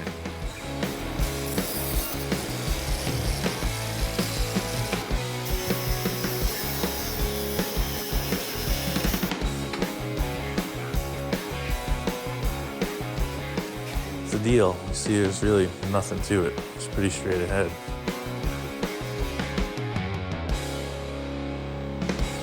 So I'm making all the cuts just a little bit short of where they should be. The idea being I'll slip this thing together and slowly make cuts until it fits within 1/16 of an inch so I can weld it nice.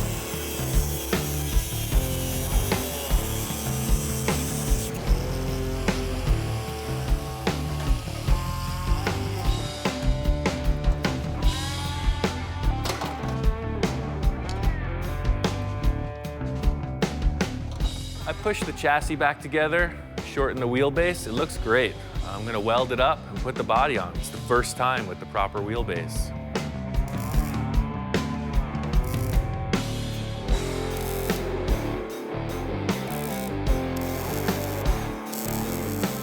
I knew that this body was built for a VW chassis, but this is a later model than the body was. These were for 60s Beetles that had a swing axle.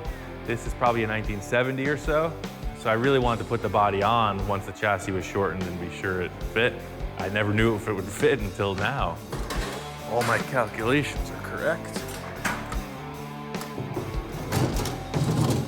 Put the body back on the chassis. It looks great. I'm stoked. Now it's down to just getting the Dune Buggy specific parts put together. I wasn't even looking for a dog. I don't even like dogs. This guy showed up next door, won my heart. Hellhound. You weren't relieved from your guard. It was a movie about some vampires back when I was a teenager, and the Hellhound, you know, was the most vicious beast ever. And the whole idea with having a shop dog is he's the guard. You leave, he's on duty. I don't know if it's gonna work out. Think you can have a snack and then just mosey on out on your own accord? It doesn't seem to be very ferocious. If I walk away, I come back, he's asleep, he's eating. It's not a very vicious animal. Thank you. Thank you. Ready to yelp. All right, so it just looks like it's missing a top. It won't have a top, but I'm gonna make a roll cage. The look of all the Dune Buggies is the roll cage. Some of them had a single hoop, that was really early stuff. I wanna make mine a little more updated. It'll be safer, so I'm still making it with that classic Dune Buggy look, just better and stronger. So I'm using this 1.5" round tube. It's a 1/8 wall. It's good for a roll cage like this. Full race would be 1 5/8", but 1.5" for a light car like this is perfect. Roll bars are pretty much standard. Race cars, off-road cars, you name it. Safety is the name of the game. The weight of this car and the strength of the tube is an ideal match. This thing can roll over, no problem. The whole idea with a roll cage is you just want room to live. You know, if something goes wrong, you want the passenger and the driver protected. The roll cage is the silhouette. It's the big part of the proportion of the car. I just want to make sure that it looks right.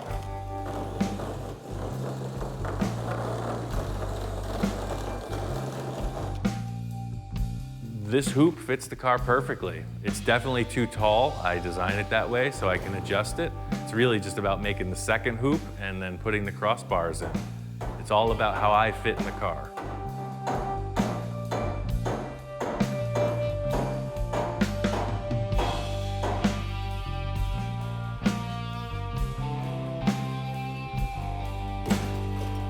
Don has got piles and piles of stuff.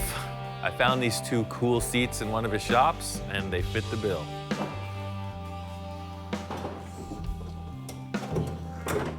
When I'm setting up a car, sit in it, it's all about how I fit. If the seat fits me, it's gonna fit almost everybody. Yeah, that windshield height's perfect. So the back hoop will be just above my head, and it'll have two tubes going forward. So same deal as this. I'm gonna make one more hoop, cut 4 bars to cross over the center and go back and attach it to the car body.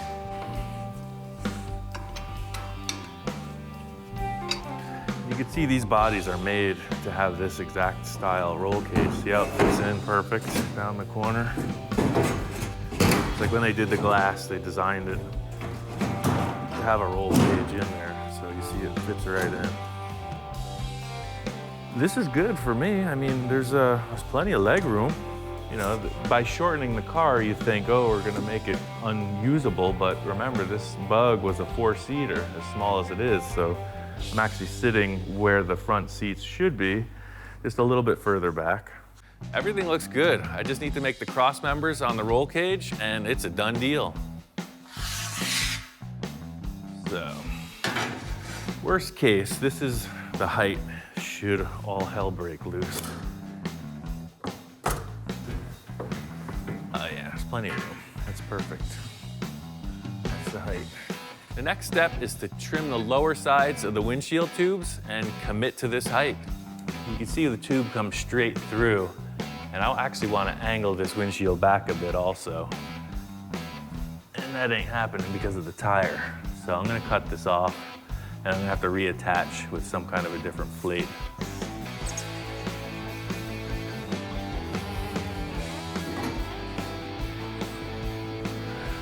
I'm gonna leave these clamps on there.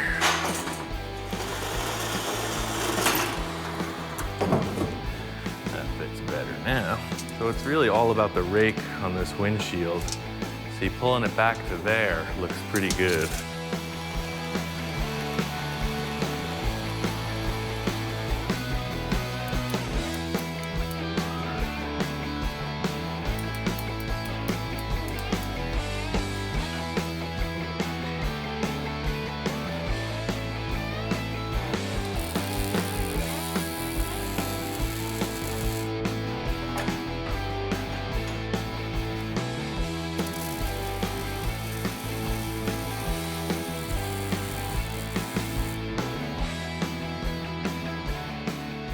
The whole thing with this is usability. It's gonna put some structure back in it because this fiberglass is pretty beat up, but this design is really so you can get in and out really easy.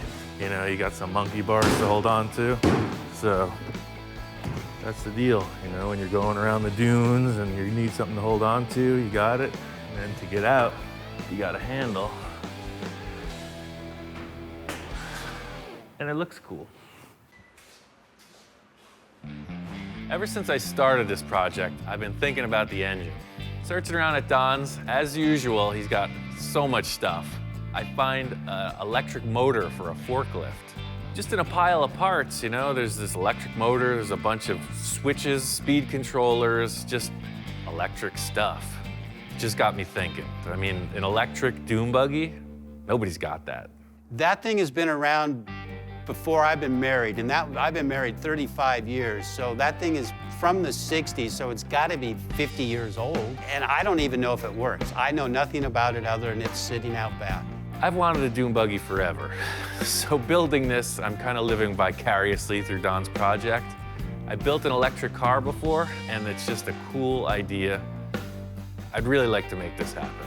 Yeah, I'm a little concerned as old as this electric forklift is, if the parts will work. And then we're on a time frame. Her birthday's coming up soon, and I would love to have it ready for her birthday for that big surprise. A typical story for me is just a bunch of stuff that doesn't belong together.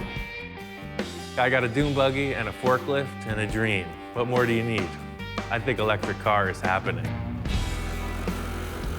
Today I got all the stuff set up to make this thing motorized. Body's on, the chassis ready. It's time to make this thing roll. Scabbed a bunch of parts off of an electric forklift. I got a 24-volt DC motor, some kind of a speed controller, a bunch of solenoids, and a bunch of cable. This is pretty much all the stuff it takes to make this car move. It's just a matter of getting it together.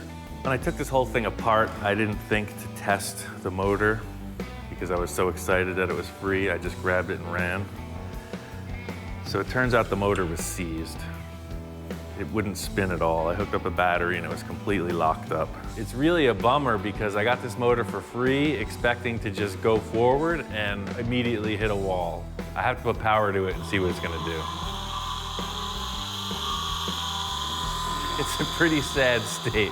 This motor sounds more like a siren or something. It's really grinding, it's whining.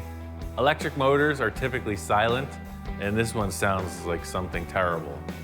It'll be the only Dune buggy with a real, authentic engine sound. The crazy thing is this motor's operating. I put 6 volts and then 12 volts to it. It spins free. It's just making a weird noise. Full speed ahead with this program. I don't care what it sounds like as long as it works. This motor has to plug in to that shaft. This shaft is what spins the gearbox. That's basically what we gotta do is stick that thing onto that thing. The big challenge in this motor swap is the coupler. I'm having to create some kind of a cockamamie idea that mates this forklift motor to the Volkswagen transaxle. The coupler's gotta be strong and it's gotta be balanced. I found a shaft that matches the VW transaxle. I got a collar that matches that diameter shaft, and I'm gonna weld it together and run it. I just transferred these holes to this square frame. So this face goes up against the transaxle. The same bolt pattern as the Volkswagen engine, and they're centered so that the 2 drive shaft things are lined up. I put together some really hairy contraptions. This thing is pretty dialed in. It's loose, but it's gonna work. It seems like it's gonna work. That fits the Volkswagen transaxle. What do you think about that? It's gotta work. I'm going off the standard VW gearbox, so it has a neutral, which is perfect. I don't have to worry about the tires spinning. So it's kind of a safety mode. I'm just gonna hook up the motor and run it, see what happens with no stress on it. The big question mark is how does this thing spin? So being in neutral and running it 6 volt and then 12 volt, it's cool. It's not perfectly balanced, but it's damn good.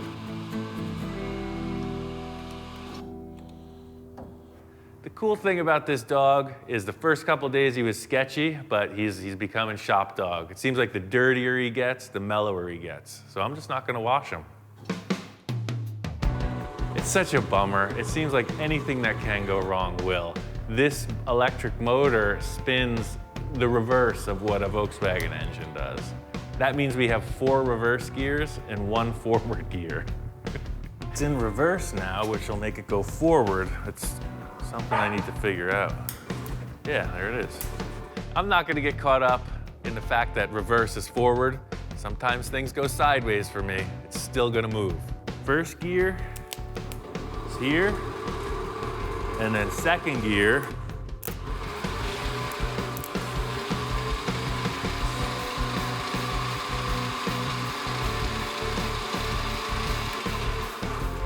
and then with 4 batteries, you'll have 4 gears. Should go 1,000 miles an hour. This proves that it works. There's 3 things I gotta do. Mount the motor, put a steering wheel in, and add some kind of brakes. It's pretty straight up. I cut through one of the brake lines, so if I hook that up, the brake should work. I'll hook up the steering wheel, and it's ready to drive. What do you think, Inspector? Think it's all right? He's schooling you? Today is all about getting the car ready for a test drive. Bolting on the body, finalizing the steering column, bleeding the brakes, and just making sure it's ready for the road. I got 2 batteries in the passenger seat, a 6 volt and a 12 volt. What it's gonna do is give me the opportunity to choose a low gear and a high gear. I'm not that familiar with electricity, you know? I've heard rumors about hitting people with a stick if there's an electric issue, so I'm gonna put my welding glove on and just try to isolate myself from the circuit. I am literally stabbing the terminal with a big old cable, manually. Right-hand drive, ting. So we got a low gear, right? 6 volts. Then quick to 12. And we're off. You know, I really wasn't that nervous. I'm ready to go out at any time, you know. This dune buggy would be a great way to pass. I'm always ready for the worst, but I stuck the cable on the battery and it just worked. The wild thing is when it was no load on the motor, it was humming, it was making a terrible noise, but once there's the load on it, it smooths out. I think it's just gonna get better and better. This is like a breakthrough. It was all a huge question mark. I've been really stressed about it because the torque that electric motors make will rip stuff apart, and I just didn't want to break. So having this thing operate smoothly is a tremendous relief. It's kind of anticlimactic because it works. I mean, it would have been a really great thing if it blew up or flipped over, but it just cruises. This thing rocks out. It works great. I'm really happy with it. The motor, perfect. I think it's gonna last a long time. It would have blown up right away if it was messed up. It just needed to wear back in. Brakes work, steering works. It's dune buggy time. This test is a complete success. What I have to do is figure out a way to switch the voltage properly. I got a bunch of solenoids, I'm gonna try that out. So what it's gonna do is, it'll be a mechanical switching mechanism, choosing the voltage instead of my hand. It's just safer. It's all about the wiring at this point. I gotta talk with my friend Todd. He knows a little bit more about circuits, etc. A bunch of electrical whiz that I have no concept about. What I need to know is what you want as far as control. I want as little control as possible, with as much power as possible. Simple. Those are the parameters. Perspectives. So that's where we use the big ones. This was actually the whole control box from the electric forklift. What this box did was controlled a series of hydraulic motors, but we're repurposing everything to control one single motor instead of a series of smaller ones. I want to take this relay, I want to take this relay, I want to take that relay, and I'm gonna write a schematic on it, and we'll just wire it and whatever check it fittings. for functionality. Yeah. Todd had a pretty good idea on how to make a speed selector for this, so he just drew out a schematic and I followed his drawing. Cool little project, definitely. I think I can make it happen. While Todd's getting all the technical stuff out of the way, I know enough to get these wires straightened out. Every time a wire passes through the body, it has to have an insulator on it, so I'm just drilling a series of holes and fittings in the firewall. I gotta build a battery rack, set up a solenoid rack, and after that, it's just screwing wires together. I'm gonna show off all the electronics. Instead of seeing a gasoline engine, you're gonna see this whole Frankenstein contraption under the hood. I'm gonna put in some flashing lights, disco ball. It's gonna be awesome. This part of the process is the final step. As long as we get this speed controller mounted, it's onto the paintwork. Nothing in this build has been that big of a challenge except for the electronic components. That's the big task here in the whole project. Making progress? Yeah, I did exactly what you said on your sketch. I couldn't get 4 6-volt batteries, so I mixed it up. I got a golf cart battery, a truck battery, a boat battery, and a forklift battery. So it's kind of like Tetris in here, but it works. Well, it looks like everything's hooked up properly. And then this is your switch circuit here? I couldn't find a slide switch or a rotary. So you know, with the 6-volt, it was really just a bump to get it rolling. Okay. So it's push button, so it'll go. 6 will just get you rolling, and then that's cruising speed. The second gear is 12 volts. Third gear is 24 volts. And because I don't know if that 36 is gonna fly, I just put it on a momentary. If it seems like it's gonna work, we could just put a switch there. So let's see if it works. Yeah, let's run it.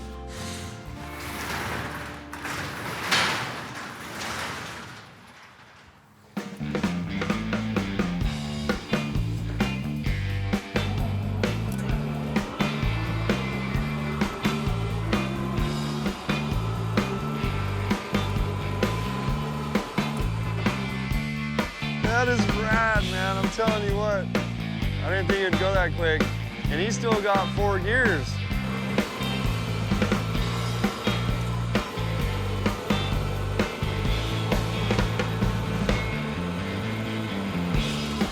It's a little spooky when right out of the box it works, you know? Speed controllers operated fine, there's power, there's speed. We're ready to rock. See that? It worked. That is brilliant. Dude! Totally works. Right on. Awesome. Yeah.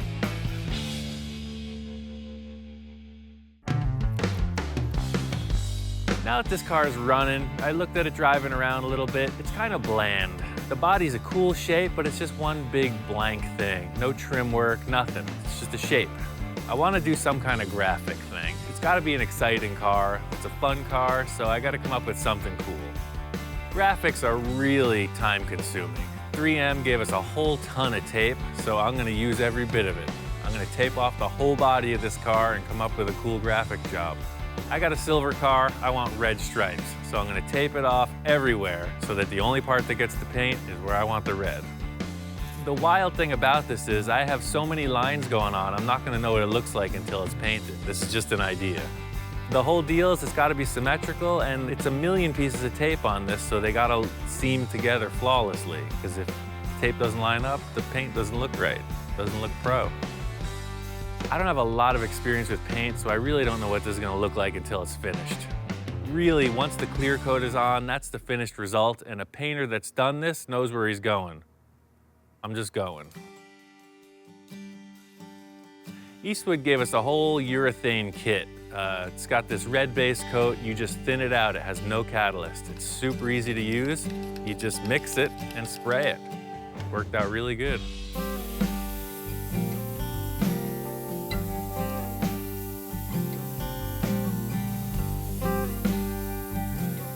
I didn't talk to Don about any graphics. He saw the car primered and loved it, so I hope when I show it to him, it flies. It's kind of dim where I was spraying it, so I rolled this car out in the sun to check it out, and it's pretty much the moment of truth. Did I make it?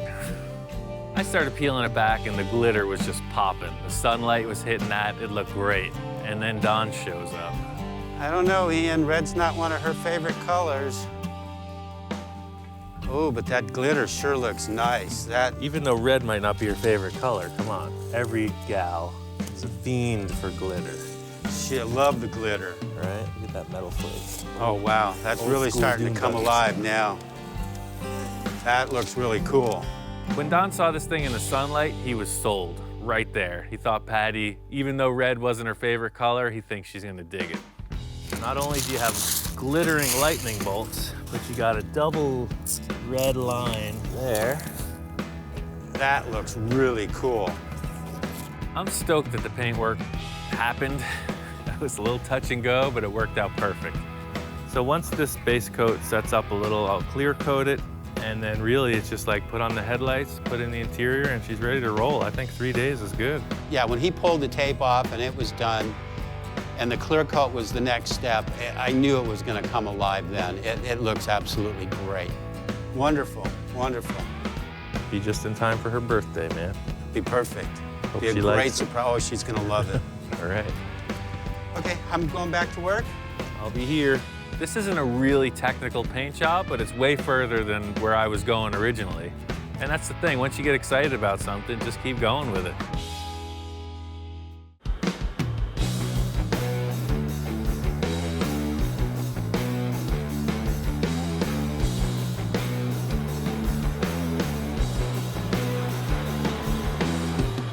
Finally got the car all dialed in. Road tested it for a while, seats are in, carpet's laid, it's time to show it to her. Don and I are gonna reveal the Dune Buggy, and I really hope Patty likes it. She knows we've been working on something. She doesn't know what we've been working on. So I think this is gonna be a total thrill for her. She's been around the Dune Buggy stuff all her life. Her dad used to take her out, cruise in the desert many, many, many times. And she's such a tomboy. This is gonna work out perfect for her. Don't lock me into something. And here is your birthday present. Oh, I I like the red. Wow, this is, oh, and you carpeted it. This is totally cool. No gas, all electric. Oh, wow. You can hot rod this around all you want around the compound here. That's so neat. And it has the hubs just like the race car. Just like Dad's race car. That's awesome. This is gonna be so much fun. Hot damn, she loved it. She really, really loved it. It's way cool. I like that it's sparkly, and I like the red. The pinstripes and everything on it is really cool, draws a lot of attention. It's way cool, I like it. Yeah, we actually found this back in the shop way back at the end. It was buried under a bunch of stuff, and we restored the whole thing. That is so cool. The thing that Patty responded to most was all the reused parts.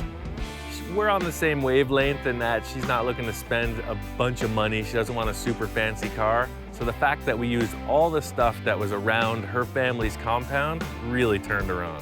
All of those parts are repurposed from something else. I mean, I don't think he spent hardly a dime on it except for maybe some headlights and a couple other things. I mean, we're into this thing for next to nothing. So the whole deal is it drives just like a car with the brake and steering, but there's no gas pedal. You just have this switch. So if it's in neutral, the motor just turns on. Really? And that's it. That's all you do, is on and off. And there's different speeds. So you don't have to shift. That's your shifter.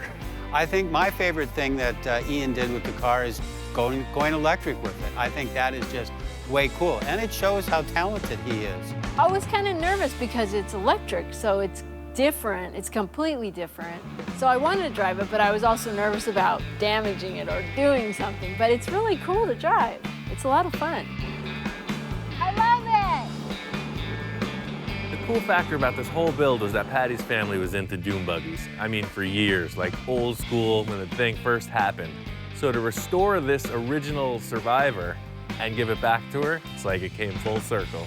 As far back as I can remember, my dad, he always raced cars, and he always had dune buggies. We always went to Pismo, and he had a Myers-Manx, and it was a lot of fun. And just looking at this makes me remember how much fun I had with my dad and with my sisters. And I'm not a girly girl, I'm total tomboy, so this is totally perfect. Don was totally stoked. His big issue was this was a gift to Patty. He didn't want to end up in the doghouse, so me pulling this off for Don was really like an ace in the hole. Yeah, Ian did such a wonderful job on that, and my wife is so happy. I don't think we could have got her a better birthday gift than this. It was absolutely fantastic.